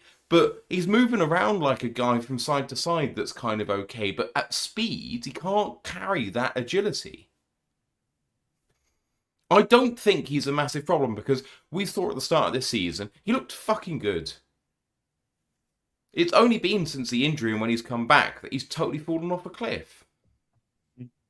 I mean, yeah, I know, and I guess it's the same with Aleem, but at the same point, it's like, again, we've invested, like, this means something. Guys are always going to get knocks. Guys are always going to get injuries. You've got to fight through it. Or we've got to find some other way to deal with it, because with Reed not doing so well, that means teams, they can pick on him, but they're picking on Amit badly as well. At least Amit's fighting. He's losing, but he's fighting his ass off. But they're just isolating them, and they're going to work on them because there's just no resistance there at all. If he's not healthy, he shouldn't be playing in these games. Period. If it means Ya-Sin's got to go in, whatever, fine. Ya-Sin is working his ass off as well, and he will give you 150%. But these games are way too important. We've 2 weeks coming up against Jordan Addison and Justin Jefferson, and maybe our season's on the line at this point. Are we just going to go, well, we're just going to roll him out there anyhow? Like, it's too big. It's way too big right now. Yeah. No, it's weird to say because obviously what we just said, where it was the speed of Puka getting DJ Reed, but I do almost imagine if we swapped the matchups, like I said we should on Saturday, and had a Meek on Puka for the physicality and just had Reed where, okay, yeah, he was sticking with Devontae, with Puka early. If he was doing it on Devontae, who, yes, got a better release package, but if you can just get rid of him in the first 5 yards, because after that, Devontae was probably doing nothing except for pulling his hamstring. The game might have been different, but at the same time, we did what we did. Can't moan because both corners got burnt. So it was better the devil you know than the devil you don't in that way. But yeah, I just don't know. I don't know because you can't excuse it at the same time by saying, oh yeah, but they didn't have the safeties, because it's the same last year. Players, you have to deal with the injuries and they're being paid like starters. Deal with it. I do think we mentioned Davenport before, but again, I'm sorry, but you can't play that many reps when you're going to play that shit. Sorry. And the excuse we're going to get is he's recovering from the injury, so he'll get another excuse for next year. Oh well, we weren't seeing the best of him there, and it's like just get in the bin. But You know, but where I made that argument for DJ Reed, I will not make it for Davenport. Yeah. So for DJ Reed, he has to, at high speed, carry a large amount of agility against an extremely shifty receiver. That is a generally difficult assignment. With a speed rusher, it's a similar thing. You've got to have burst, bend, beat people off the snap. That puts your legs at risk of injury because you are literally having explosion cause issues. Davenport, as a can crusher, power, bull rusher player, that should not be an issue. You should be able to come in day one from your injury and actually be a little bit closer to seeing the production that we think you should have. So where I made that argument before, I won't make that here because it's not a legitimate excuse this time. No. The skill set required is totally different. No, you're right. But I'm saying that's how they'll frame it to us. If we'll get gaslighted into having him for one more year at a vet minimum because he's that good 8 years ago when he was first drafted by the Saints. Welcome back, Levi Onwuzurike. Yeah. I said it yesterday, I wanted Levi back, by the way. At 1.2, I want him back. But I don't want Davenport back, and I don't want some of the others back. But if we're going to take a flyer on someone, I'd rather it was someone who, while he was here, while he was healthy, actually showed it once. Levi did actually show it once. Yeah. Yeah. And see, this thing degenerates into the whole we're giving injury-prone players high priority on the roster because Pascal's meant to be the other guy on there, and he's nowhere to be seen either. Bye, Josh. You're not coming back next year if you're edge 2, 3, even 4, man. You want to be 6. You want to be right down in the rotation if you're going to give these guys a spot. But because they've had positions of significance on the team, it's really, really, really hindered us. And we, it's, AQM's come in and done the job that Davenport's not done this year, so. And we're at risk of losing AQM now because he might be pricing himself out of a deal here. I saw his latest No way. No chance. Sorry. Seen his latest projection on. So there are 11 guys in the league with 10 sacks this year. 11 edges. He's one of them, and he's the only one hitting free agency this year. Sorry, might be Daniil Hunter as well. I'm not sure. But If he gets more than $4 million a year, I'll be shocked. his projected contract on Spot Rack is now 8.5. I'll be absolutely People shocked. pay for sacks. sacks. What was Levi's projected contract before this year? Sorry, was it? Levi's got a documented injury history. Yeah, but AQM we picked up off the scrap heap because no one wanted him. Remember when we've seen it happen before. We pick people off the scrap, but he's at double-digit sacks now. He's got more games to improve on that. People will look at those things and they'll want to pay him. And even if we got to pay him, like the amount of money we're paying out, we can't afford to pay 7, 8, 9 million year contracts now. So we're gonna have issues. But anywho, back to those who sucked. Well, I've got Debo. one. Oh, D-Barn. That's literally what I was about to say. Yeah, Derek Barnes. D-Barn sucks right now. Yeah, considering that we've just paid him coming off the injury, and he's so key to why we play our base personnel so much. Just missing 1/4 of your tackles, giving up all, catching on all 4 of your targets for a touchdown and a perfect passer rating, pretty much. Yeah, not a good day for him. Really not a good day. And honestly, since he's come back and we've signed that big contract extension, he's had like 1, 2 good games. Everything else has been mediocre to bad. See, we've changed he's played over double his career snaps on the defensive line this year. He's at like nearly 400 snaps on the defensive line. I think he'd not had a season where he'd been past. I think he'd had 1 season where he'd been past 70. Like his alignment has changed drastically. What are we doing with him? It feels like right now, it's whether the system's not right for him, but he's not having an impact whatever they're asking him to do. It's because we're putting him. We're trying to do that. It's the same issue here with the Aleem stuff I mentioned earlier. We are trying to do pseudo 3/4. Yeah, we're trying to play him on the edge, and that's not how it is. The reason that he's so good at Sam is because you've got him off ball, and he's basically an off ball blitzer. who then can drop back in coverage. That's why the 2 good games he's had. Well, one of his good games this season was against the Bucks because we used him perfectly in that. It's like when we had played him in the playoffs and we beat them. That's what you use him as a SAM for. It's the off-ball stuff, not the right. We'll stick him as an extra edge rusher because then you're lining him up against a tackle who's just going to blow him over. The whole reason you have him off ball is so he's coming at the wide 9, so he's going around the tackle, or he's blitzing from an inside alignment and he's getting in the gap between the tackle and the guard. We're misusing him, but at the same time, everything's bad. Everything's bad. So the bad tackling, bad coverage, bad run defense, bad pass rush. We might, I know, Malcolm only played 4 snaps and he didn't get a good grade, but at least he made a tackle on his 4 reps, and we're about to lose Malcolm. I don't know why we're not playing Malcolm. Malcolm would have suited this game. Malcolm will go out there and kick somebody's ass. I think we you want a player who's going to go in there and is going to give you some steel. He will be the guy. Obviously, we're going to play Jack and Anzo, but if Barnes is going to play like crap wherever he is, use 3, put Malcolm in there. Malcolm will come and he will do a job for you.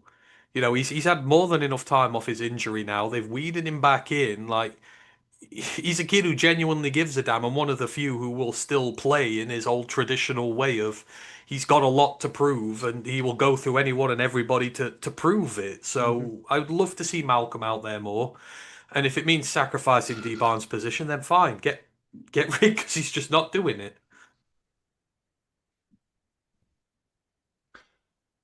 Worth bringing up Amik. He's worrying me. I will say here, because I feel like I've been more critical of him than anybody. He is working his ass off. And I am seeing a lot of fight out of him. So I give him that. I think he cares. And I think he's trying the very best he can.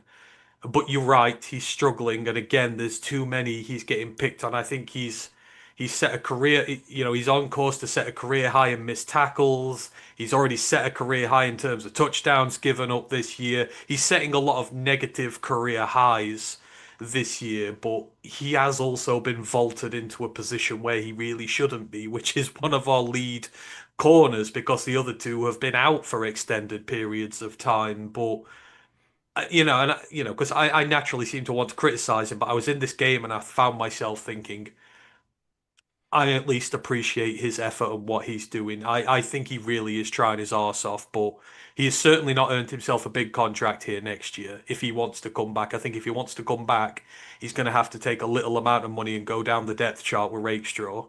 Rakestraw and Robertson, you're 5 and 6 next year. You're in a very happy position if you can fill in before that. But yeah, we've seen his limitations. We've seen his ceiling now. Yeah, agree. All right. Shall we stop eviscerating the team now? Because I'm tired. I mean, yeah, I would only say is coaching. Go for Kelvin. it. Have at it. I don't know. There's a lot of people getting after Kelvin right now. I don't know what his percentage of the blame is in this. I feel like, again, they were trying to blitz Staff a lot on 3rd down, which he was dealing with very well. It just feels like the creativity's gone. It felt like for the first half of the year, every time at half-time, Kelvin was adapting and the defense was getting better. It feels like this last 6-7 weeks has not been that case. And obviously, we're giving up so much yardage right now and injuries can only cover so much for it. But I am a little bit concerned about him. I just feel like they're getting on top of him and he doesn't know how to respond anymore. And it's disconcerting going forward. Obviously, we've said D-Barn is just not been used effectively. We're trying to use Aleem on the edge all the time. We're trying to shoehorn all these guys in. It's not working properly. We're making a lot of tactical errors, which I think are costing us. And, I think it has to be a point of emphasis for him in the off-season to learn from it. And he will. I'm not on about replacing him or anything like that. It shouldn't be like that. He's a rookie learning his job, but with guys like Shaw and that on the staff and guys who've been around, I just think someone needs to get in his ear a bit. I think he needs a bit of help because right now he's struggling. He will overcome it, but yeah, I think there needs to be some help for him. Yeah. All I'm going to say on the coaching is, Dan was just asked in his press that he's just doing, which we have got some news out of. But one of the things he was asked about was obviously the starts of the bad second quarter. He was like, I don't know what else I could have done because I was trying to establish the run. Wow, that's a bit concerning. So you're saying that, okay, you're trying to establish run, fair enough, but you're saying you don't know what else you could have done because of that. Then you should have realised, hang on, in the first half we were passing the ball and it was working. Yeah, we can establish the run, but what did we do last week that won us the game? We threw the ball to open up the run. It's stuff like that. And right now, Shep is unfairly getting ripped by our favourite Packers fan on Twitter, which is why at the start of the show I was in a Twitter argument trying to basically say he's talking out his arse. But he was ripping Shep for basically not adjusting the scheme and continue to play the stuff that he's got when he's down the secondary players. Like in all this, and it's just Shep is doing the best he can with bad parts, especially in the secondary right now. The offense, Dan's trying his best to juggle everything, and he's got a batter. The offensive line's just not fully there and everything. And hell, special teams, he's getting better in terms of the kick coverage, but yet another missed kick for Jake Bates. What's going on there? Like, such an easy one as well. It was so wide. Like, something's going wrong with the kicking as well. Like, it's every single unit's got something going wrong. When you fix one bit, another thing will crop up. You know, you actually brought up a good point there, Dan's press conference. There were things said in that were very disconcerting. One, it's the same stuff. Oh, got to congratulate the other team, what they did well, and he's not angry enough. And I don't want an angry head coach and stuff like that, but he's not reacting the way that I would want him to react. It's just like, oh yeah, they did well. We didn't do as well as we should do. But it's like, I've watched us now. We're 1-3 against the NFC North. We're 1-4 against NFC playoff teams, and I'm just hearing again and again and again about how we're not prepared, how they're more prepared, how when it's just the same sound bites over and over and over again, and it's starting to grate. And it's the first time I've ever really said this about Dan, but these excuses are starting to grate right now. It's the same old stuff. He refuses to call anything or anybody out. Even the refs, he just doesn't care. He's like, well, we need to do better. It's like, just show some goddamn passion, man. You're getting screwed around here, and there's nothing there. But then he comes out with the great one. The Rams are the top of the NFC, and we're not there. That will be a soundbite that will echo for a long time, and people might not think they're in perpetuity, but what he's saying is, we are not one of the best teams in the NFC right now. He has now freely admitted that. And for people who have watched the Rams win a Super Bowl, go down into a rebuild, and there's a lot of people saying they've not rebuilt. They lost Aaron Donald. They lost their all-pro left tackle. They lost a generational defensive tackle. They lost a generational wide receiver. They lost so many parts of that team, and they've been operating without first-round picks for 8 years in the draft, not able to replenish this. They won a Super Bowl. They have gone down into a rebuild, and now they're back up there again. They have an offensive line which is fit and firing and is absolutely perfect in everything it does. They've got two of the best receivers in the NFL. They've got another all-dominating defensive line and a defense in general and a QB playing at an MVP level, the best he's been playing in years. And we're maybe about to miss the playoffs when we've been gradually moving upwards over the years, and we're building slow and we're building steady. Him now admitting that is now saying that, he's putting pressure on their way of doing it.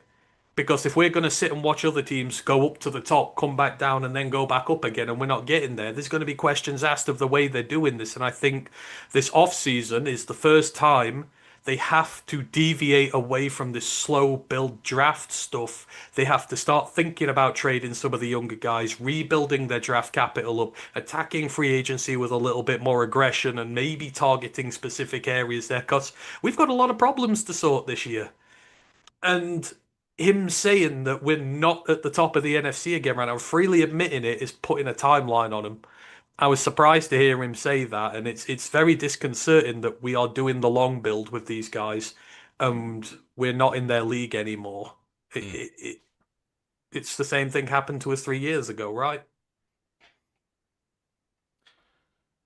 with that, we're going to go into the rest of the weekend's games. On the audio pod, we're going to draw it to a close. So if you're on YouTube and Twitch, just stay right there. We're going to continue on. But for you guys on the audio pod, our next episode is the College Football Podcast, having a look at the final season mock drafts later on in the week. After that, I'm not available on Thursday due to a Christmas party on Thursday, so I'm hoping that someone will be available with me to do it at some other time, Friday, maybe Saturday, for the Pittsburgh Steelers preview show that we will have later on. So fingers crossed someone will be available to do that with me. Socials, Royal Lions UK, YouTube, Twitch, Facebook, Instagram, Twitter, and TikTok, and the Facebook group for Worldwide fans, Detroit Lions fans UK, One Pride Worldwide. The website, rotluk.com. Please subscribe, rate us 5 stars on your podcast provider, like the episode on YouTube. Really, really helps. Thank you to everyone for listening.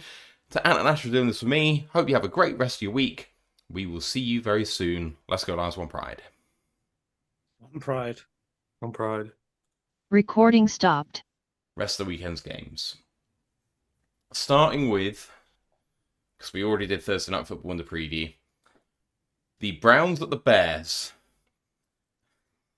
The Bears win 31-3 against the Browns, which, according to DVOA, is the 11th single worst game since 1978 by the Cleveland Browns. They had, through the first 3 quarters, an 8% success rate. It's not even realistic. How on earth? As just the Browns are an entirely unserious organization. People that we were with were talking about how Shedeur probably deserves to go into next season as a shot of the starter. Not at this performance. I'm sorry, but you cannot stomach that. And I'll tell you what, Caleb Williams is doing enough. He is continuing to do enough. There are a couple of good throws in this one. Colston Loveland looks like he's really turning it on down the stretch, and it's like maybe might be tight end one out of this draft after all. Who knows? Swift continues to look good. Chicago don't look great, but they're beating what's in front of them. Yeah, and it says it all for the Browns, and it was said in the bar yesterday, but when it looks like the Browns' best option at QB is someone who should be starring opposite Arnold Schwarzenegger in an 80s film franchise, really says it all, because Taylor Gabriel ain't it, and that was coming from an Oregon fan yesterday. And Shedeur, for as much people like to blow smoke up his ass because of his surname, yeah, when you can't even get fucking touchdown against the Bears defense, which yes is a better coach this season under Dennis Allen, like he's a good DC in that, but they're missing their best corner, arguably, with Kyler Gordon now on IR, and their pass rush doesn't exist. And yet, you must up a field goal all game when you've got Harold Fanning, who is a very good rookie tight end. You've got Isaiah Bond, who on 2 catches managed to get nearly 90 yards. You've got a running back who is a rookie who's very good in Judkins, and yet you can only get a field goal. You can only get a field goal. The only other thing that hasn't been said about the Browns is the fact that the fall off of Jerry Jeudy needs to be studied, because he is having one of the worst receiver seasons ever. It's something like after last year with him and Winston, it was so good. He's just gone. Like the spark's gone from him. He needs to leave the game before the game leaves him. The fact that Kevin Stefanski has a head coach of the year award and Dan Campbell doesn't is disgusting for what he's done with that team. You know, everyone came into this going, oh, the Bears might struggle with this. The Browns defense will give them yips. Well, yeah, they will, but they're not going to score. You know, this was always going to be the case. The Browns were never going to win this game. What was it? 2 first downs in the first half. And that is it. But the problem is, and I agree, the Bears are running a shite schedule at the minute. They have beaten 2 teams who have a winning record this year, I believe. And one of them's the Steelers. We all know how fraudulent they are. But the danger now is, this is what we went through in our second season with Dan. When we started learning how to win games, winning becomes contagious. And they've got one of the best defenses in the league. What is it, 31 takeaways or something this year now? It's absolutely insane. They have an elite unit to back themselves off now, and that offense is starting to come to life. The tight ends, there's two of them. I think Komet's fucked now, but Loveland looks great. Burden's really showing up. Too late for my fantasy football team, but Caleb is slowly getting better. You know, people want us to be within one game of the Bears to try and get to the playoffs in 3 weeks' time, acting like we're just going to run the Bears over. This is not going to be the same team we faced in week 2, guys. This is going to be a lot better unit that's learning how to win, that is looking better, and it dominated Cleveland. You've got to dominate the opposition in front of you, but you know they beat the Packers this week, something like that. We're in a lot of bother, so. You know, they are benefiting from a shitty schedule, and it'll bite them next year when they've got to play a tougher one. But yeah, the Browns are just all over. I don't know what they do going forward. But there's no QB on that team there right now for them. Next game up is the Ravens at the Bengals. Ravens win 24-0, and they ran 36 plays, of which 12 of those were passes, only 8 were completions, 1 was an interception. And the Ravens blanked the Bengals, including Jamar Chase going for 132 yards. This is a shocking performance by a team in Cincinnati that really, with Burrow back, should be aiming for a hell of a lot fucking better than this. Against the Ravens team that came in with like no fucking hope given how they've been playing recently too. Yeah. I don't know what the point. Joe Burrow has to leave Cincinnati. 3 sacks, 7 QB hits in this one. He is getting absolutely mullered on a weekly basis. It's like they're not even trying to protect him anymore. And you know, it showed in this. You know, they were just all over the place. They've got all these fancy receivers and stuff, but they've got absolutely no backbone on that offense whatsoever. Travis Jones absolutely eviscerated anything on that interior to celebrate his new contract. And while I'm glad to see him doing well, my former Husky, it's just yeah. What are the Bengals gaining by keeping Joe Burrow right now? Nothing. They're gonna send him into an early retirement. They're gonna get nothing for him, and the franchise is gonna be dead in the water. They need to let him go, rebuild like we did when Staff went, and just start it all from scratch once more. Get rid of Chase for a couple of ones as well. You can have 5, 6 ones to work with, but it's coming clearly obvious they're not primed for anything right now. They've just benefited from having a disastrous comp division to work with this year. It's the only reason they've got the wins they have. Does it surprise you that they're not protecting him when they won't even protect their own fans? No. Here they're getting the Bengals are getting fined for not clearing the snow off their seats, so that they broke league rules that way. They won't even protect their own fucking fans because of that much cheapskates. So it does not surprise me at all here. The only sad thing is for me is, as Matt very well knows because I've referenced it many times, I was holding out for the win here because going into that game, there was a way for the 8 and 9 Bengals to host the New England Patriots for a wildcard game where they won the AFC North. The Bills win the AFC East and Pats come second, and they're the 5th seed and they face the Bengals as the 4th seed. But alas, that's not going to happen anymore. But at the same time, as we're getting onto in a minute, another QB who just always seemingly is in the AFC championship game is not going to get anywhere close this year. Also, if you look ahead to mock draft season for the Bengals, they're getting mock drafted. What are they getting mock drafted? Edge all over the place. So for all you lot who were in Shamar Stewart's corner last year going, oh no, he's going to be awesome in the NFL despite doing nothing in college, I like to think I'm going to take a big-ass victory lap on that one because they already want to replace him. Mm-hmm. All right.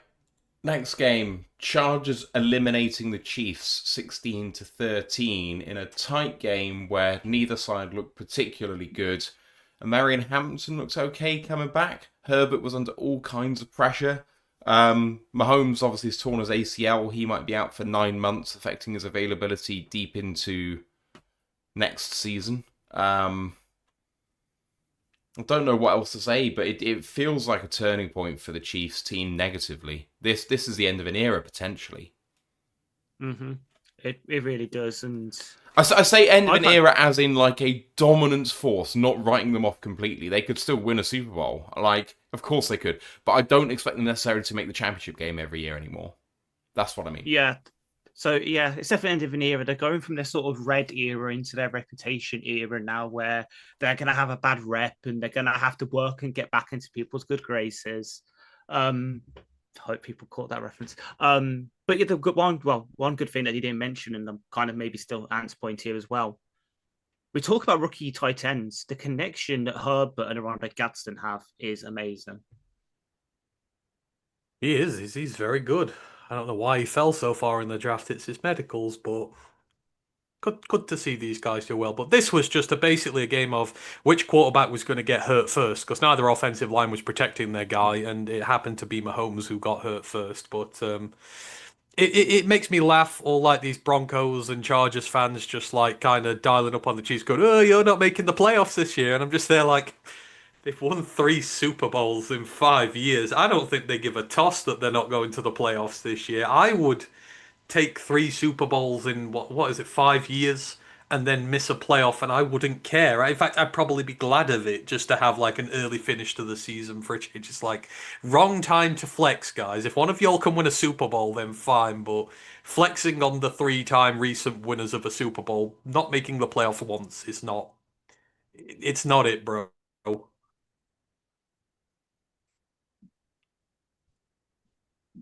Next up, Bills 35, Patriots 31 in a remarkable comeback. Patriots were 17 points in front, and it was the first time in something like 250 games that the Patriots are lost from such a position. Pats were great early on. Henderson was fantastic running the ball, even though they started with Ramondre Stevenson. But just the game went away from them in a big way momentum-wise, and they could not steal it back. And Allen and Cook were fantastic down the stretch, much as it is painful to say that. All Dave Portnoy's fault. Going online when they were 21-0 up and putting a video about how the Bills were dead and the dynasty was back. That was the universe pouring all that hate against him back on the Patriots as a result of it. I knew as soon as he put that video up, the Bills scored a touchdown. I thought the Bills were going to win this. All Dave Portnoy's fault, and quite rightly, he got absolutely lit up after this one. Yeah, it also really does help that there was a clear touchdown for the Pats. The inception. I mean, sorry, there was an inception for Tre'Davious White that had, a very clear hold on it. There should have been defensive pass interference or holding on it. Was not called at all. Totally not bringing it up because I was winding up a Bills fan about 5 feet away from me with it every 5 seconds for the rest of that game. But it was just a really fucking good game to watch. Like, we all know how much I love Drake May. Matt loves Josh Allen. But honestly, considering obviously the Chiefs aren't there, the Chargers have got all these issues, the Bengals won't be there, the Ravens might get to the playoffs by virtue of winning their division, but they don't look exactly good. We're going to have that game again in the AFC Championship. I'm telling you now, it's going to be Bills Patriots again. Because none of the other teams... Yeah. Bills and Ravens have got no excuse now. Mahomes' ACL's fucked. Like, the Bills have no excuse anymore. Although I will say, play of the week goes to Drake May for running 70 yards to throw a block for Travion Henderson. Like, yes, you don't often see a quarterback run. I mean, in fairness, he was downfield and he started off early, but he ran 70 yards and threw a block for his running back when he didn't really need to. That is commitment. You can tell May and New England they're like meant for one another. I see all the stuff with his wife's TikTok and everything. Yes, the vacant. Yes, he's got like 1,000. He's got like 50,000 spouses, husbands, and wives and shit like that. It's almost a cult, but I'm here for it.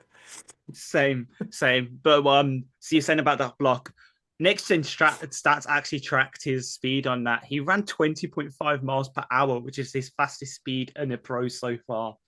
There's your fun fact. I bet there's not many QBs who can run quicker than 20 miles an hour. What do you reckon Philip Rivers' top speed would be right now? I don't know. You might get up to 3 miles an hour. Unless his wife said she was ready for another kid, then you get up to about 30 when he was running home. God, what would be louder, his footsteps or the clapping of his beer belly? Oh, right. Moving on. Next game, Commanders 29, Giants 21, in an entertaining game, which, Washington were always in command of. But, New York came back and back and back at them. Jackson Dart went into the medical tent again. Winston only came in for one throw, and then Dart came back out. Mariota didn't have to do too much. Bill Krosky-Merritt, I thought, had a really good game. Tyrone Tracy had his first touchdown in about 10 weeks, which seems insane considering how well he played last season. For a game that I had no rooting interest in, and really no interest at all, to be honest, it's a game I kept coming back to. It kept grabbing my attention because it was low-key fun. And Abdul Carter did get his solo sack, which I'm not sure he had gotten to this point. Not only that, he got that really weird fumble that got him back in it, didn't he? That one where he sacked him and rolled on his back, and that was quite ingenious. That was complete by accident, but it was fun. True. Though I know this is going back to the Ravens game, but that versus the Carl Van Noy handoff. Oh, I didn't. Yeah, that was so good. The Carl Van Noy handoff was amazing. That's maybe one of the most heads-up plays I've seen in the NFL this season. In fact, for a long time. That was 100%. I'm too old for this shit play. Like, right, give it to you. You're a young buck. You go fucking run it. I can't be arsed. Never mind that. Hutch should have been looking around for someone to pass the ball to. And his run back. That would have been how I would have got my Aleem McNeil rushing touchdown. It would have been rushing off a handoff and Hutch on that handoff. God damn it. Yeah. Poor Aleem, making Aleem run 80 yards downfield trying to follow it. He's a former running back, he can take it. And outfielder. It might have taken him about 2 minutes to get down the other side of the field, but All right. Moving on to the most shameful game of the day. Raiders 0, Philadelphia 31. Another game in which Philadelphia, on offense, only had to throw the ball 18 times. And in terms of net yardage, the Raiders had 75 after having 35 yards taken off the passing stats for sacks. Go on, Ash, you want to jump in? Oh, yeah, because I was going to say it was the graphic to start the second half where they opened it up. The Eagles at that point had 365 offensive yards. The Raiders had 6.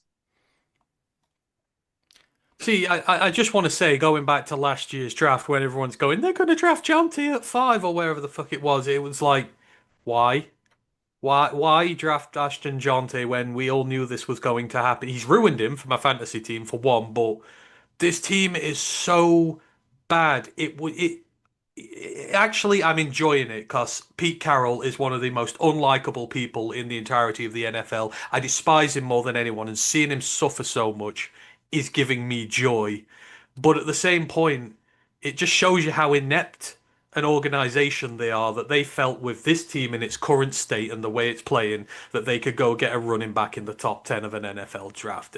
They're going to be bad forever. You can't convince me the Raiders are ever going to be a competent football team again, no matter who they get there. It's sad at this point, but I hope Pete Carroll stays there and I hope they continue to suck because it's funny as.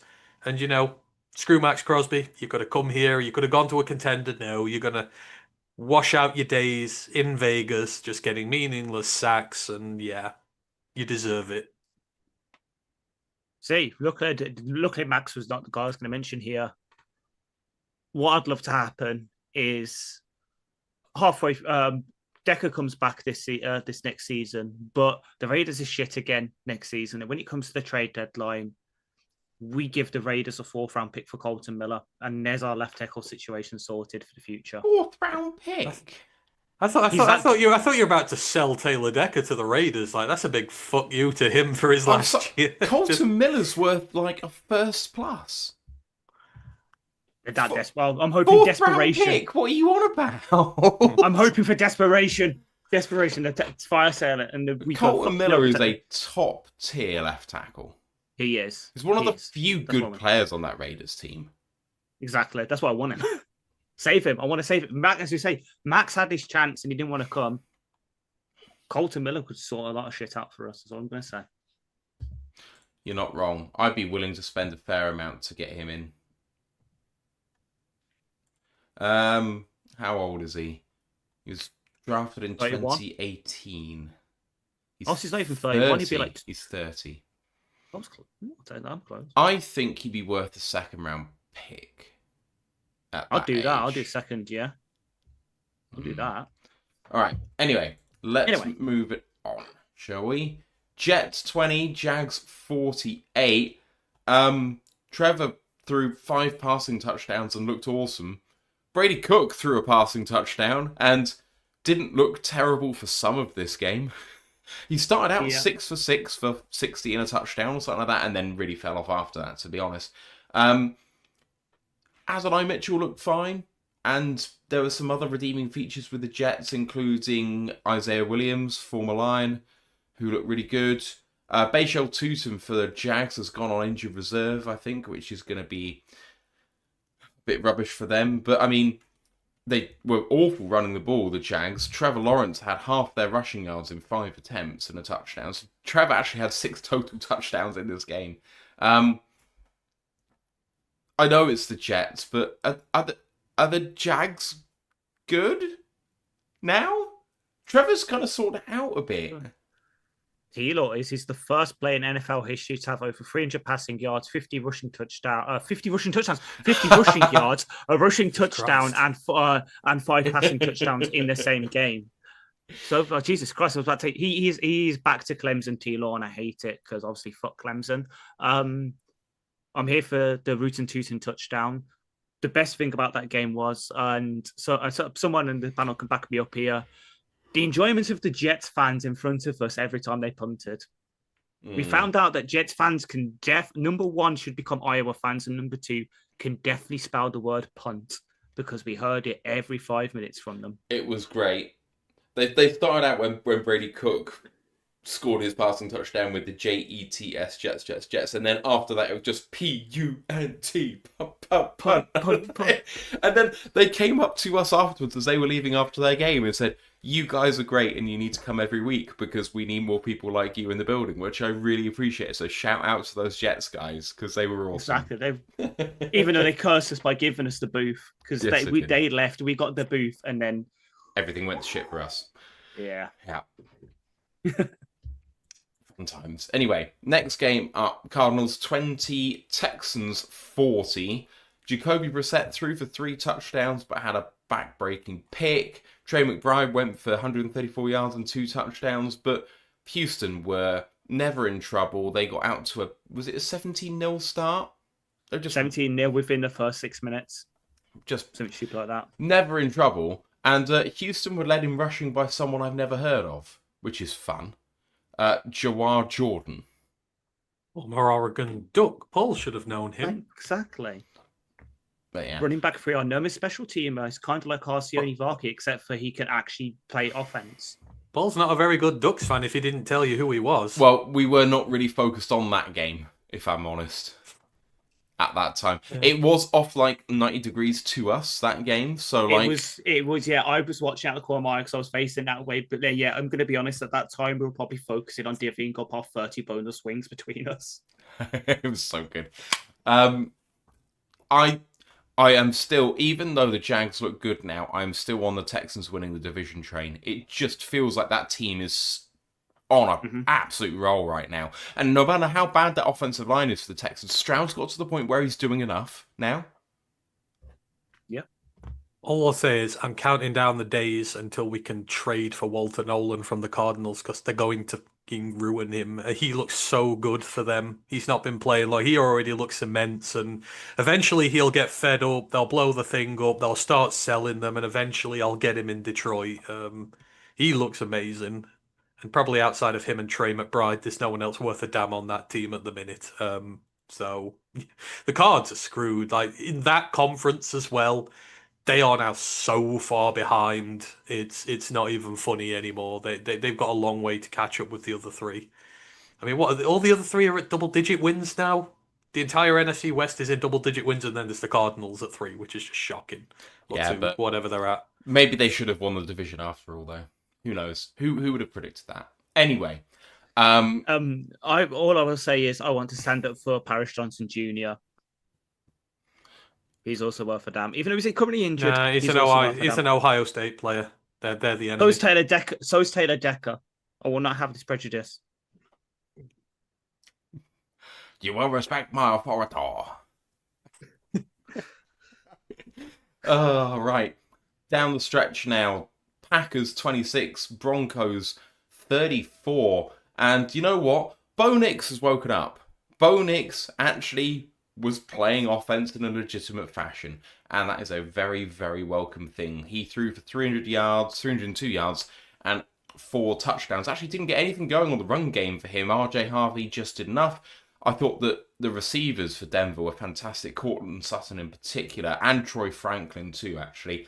The Packers were in this game, looked like they were actually going to win down the stretch. And Jordan Love, he was 276 yards, a touchdown, but 2 picks. And the picks were not great. But this Denver defensive line, to hold up against it for an entire game is going to be tough for anyone. And that Green Bay offensive line isn't what it was. In the end, I think this was the right result. But, you know, Riley Moss, by the way, he got pinged for a bullshit DPI. And then he had a lovely pick 6, I think. Although did it get pulled back in the end?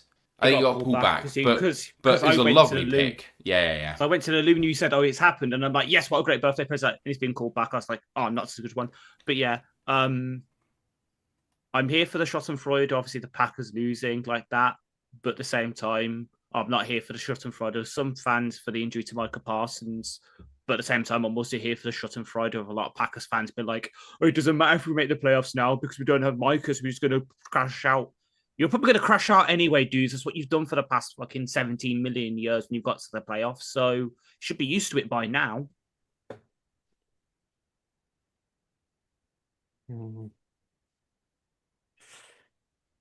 Yeah, screw the Packers. Fuck the Packers. That's the way it goes with them, and hopefully they lose against the Bears this week. I genuinely want, if we're going to knock one team out the NFC North to get in the playoffs, I want it to be the Packers, not the Bears at this point, just because of that insufferable fan base. Wow, that is a massive shift from you. Because you hate the Bears with all fury, I know. I do, but I figured that what we could do is we knock the Packers out we knock the Packers out in the regular season, and we get the Bears in the playoffs, and we beat the Bears in week 18, then we beat the Bears in the playoffs back to back, and I can have 2 wins over the Bears in a row, 3 in the season. There is method to my madness here, Matthew. I hate the Bears more, so I want to beat the Bears more, and I want to beat them where it's going to humiliate them more. You sadistic man. The issue is it's going to be very hard to do it because of the whole thing where they've beat us both times and they've got the tie. We need to have 2 games over whatever they get. So if they win one of the next 3, which is obviously Bears, but at Bears this upcoming week, then they're away at the Ravens, who are looking bad, shall we say, and then finishing the season obviously at Vikings. We need to win out, and if they win more than one of those, we're done. I don't think they'll beat the Ravens. They'll not beat the Ravens, and if they lose to the Bears, there's your 2 losses. Well, so I think it is very capable that the Packers either win out, lose out, or are somewhere in between. Like, none of those games do I think they're decisively better or worse than any of those teams. Mm-hmm. The Ravens started to look better this week, so I actually have hope for that. And then the Vikings, which we'll come on to in a minute, just beating that Cowboys team. Like, anything's on the table here. The Packers could lose out. They really could. Yeah. How funny would that be if they swept us and we still beat them for a wildcard spot? That would be fucking brilliant. We still need to win at least 2 games, so that's the thing. Well, I know, but we need to win 2 games anyway. What I don't think we're going to do it. I'm just thinking of hypothetical scenarios where we can really pour it on them. That would be beautiful. I want it to happen, but I think unfortunately the Bears are the most catchable right now, which sucks balls. But I mean, maybe, but the way they're playing right now. Anyway, next one. Could it be more NFC South than this? Panthers 17, Saints 20. The Panthers had a chance to take a decisive grip on the South and be a game away from a clinching scenario. Instead, Tampa Bay are back atop the NFC South because they can't put away a woeful Saints team. Credit to the Saints. They have kept fighting. They are a competitive team despite being shit. Tyler Shook looked good. 24-32, 272, a touchdown, no picks. Neither team had a huge amount on the ground. Carolina ran it into the ground, but at 4 yards a carry, they weren't blowing the Saints away, and they stalled out on drives where they couldn't convert in those situations. All I can say is massive credit to the Saints, because, everything points to a Panthers win here, because they desperately need it, and the Saints really shouldn't be fighting for this.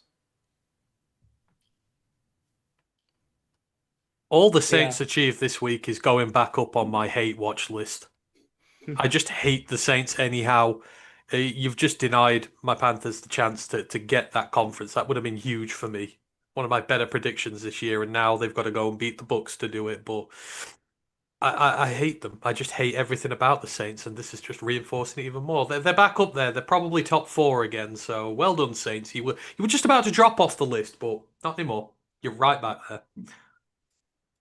Oh, I mean, I'm here for Tyler Shook looking at least capable. I think I said it yesterday, didn't I? That they should just go into the season with him as a starter next season, and then just build a team around him. Don't try and gamble for a QB this season, because they're not going to be in a position to get Mendoza or Dante Moore, whatever. Just stick with Shook, get some actual piece around and build the team back up. Then get your QB. Because Shook, for now, will just ride out his rookie contract. He's passable. He'll keep you in games. Next up is the 49ers beating the Titans 37-24 in an absolutely remarkable game. Purdy 23 of 30 for 295, 3 touchdowns, no picks. McCaffrey struggled. 22 for 73 and a touchdown on the ground. Only 1 of 1 for 14 through the air. Kittle was incredible, 8 of 9 for 88 and a touchdown. Jawan Jennings had 2 touchdowns on the day.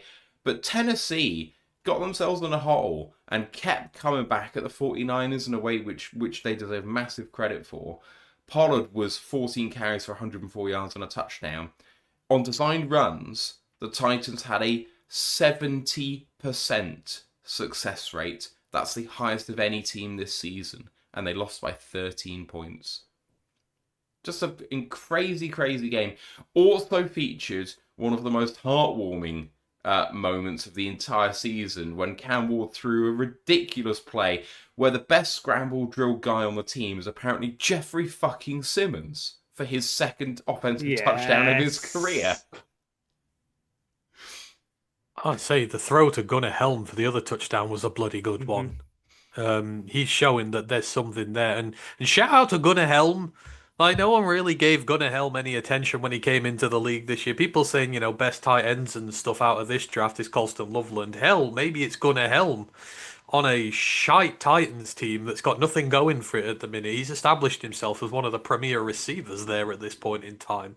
He looks damn good. I didn't expect him to adapt to the league so quickly. So, fair play to him. But Cam, any rational Titans fan should look at Cam and go, yeah, he is the franchise guy. He is showing it. He just needs a little bit more help. But yeah, that touchdown throw to Helm was truly beautiful. Yeah.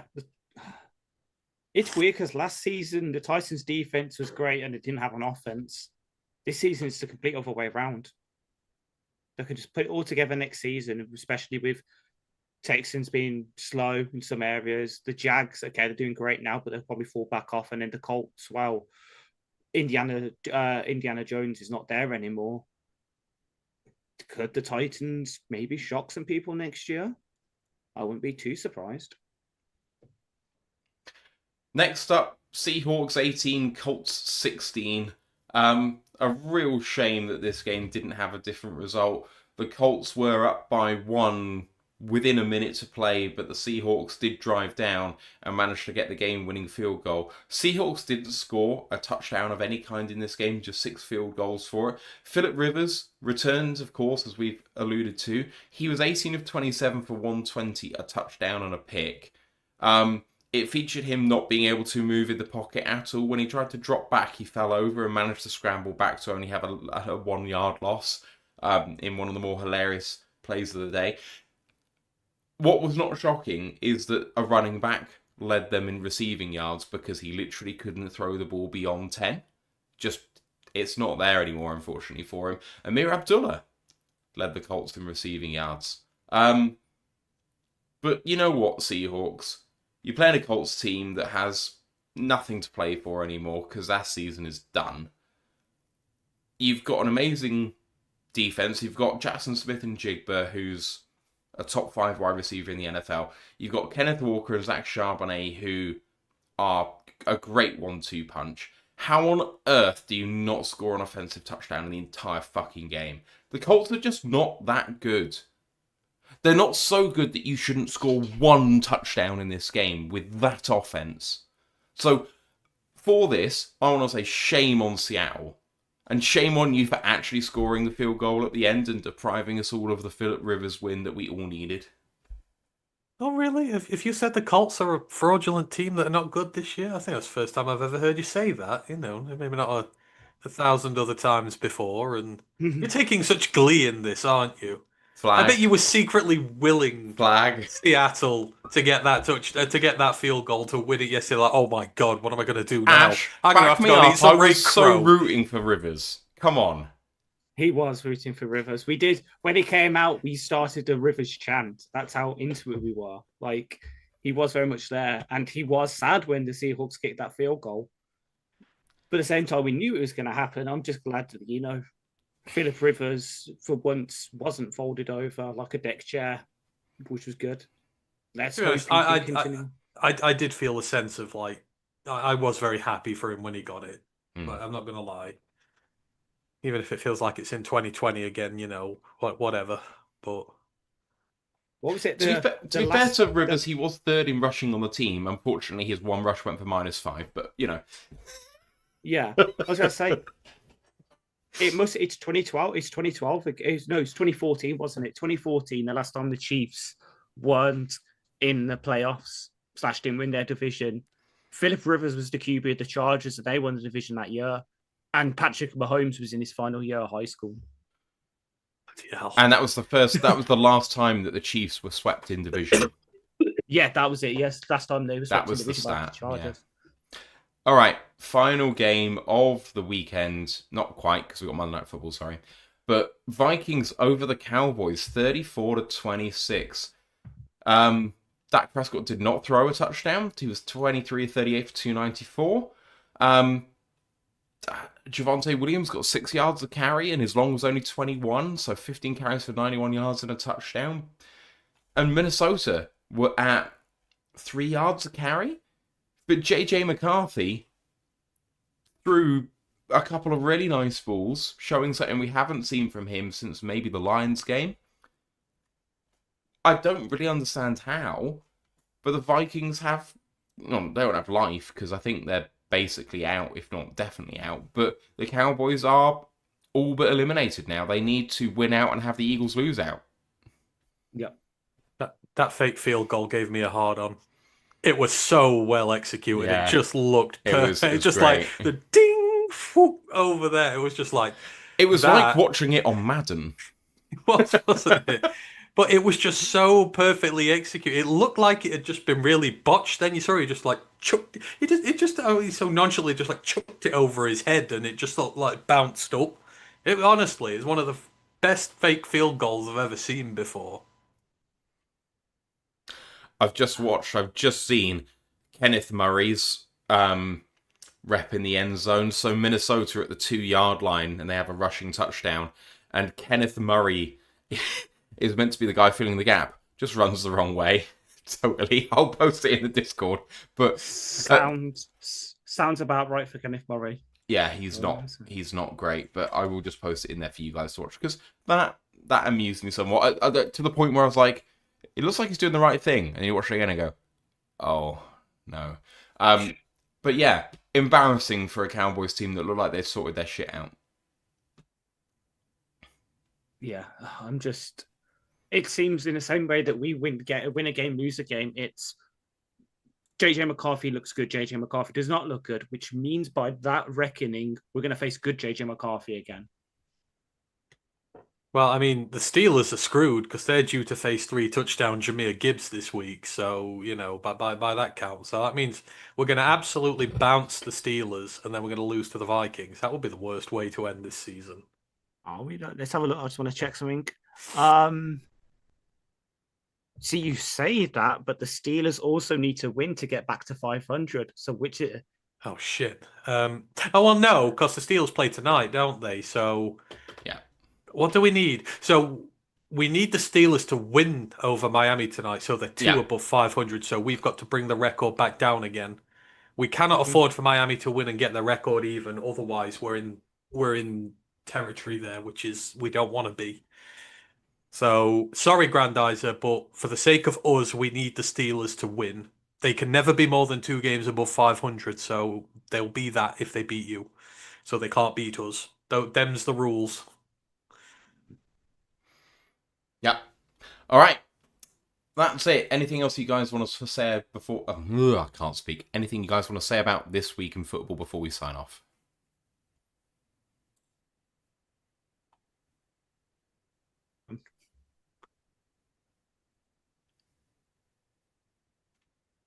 I'll take that as a no if you want. All right. No, I was just going to say I can't. I pray we make the playoffs. I can't envisage us not making them.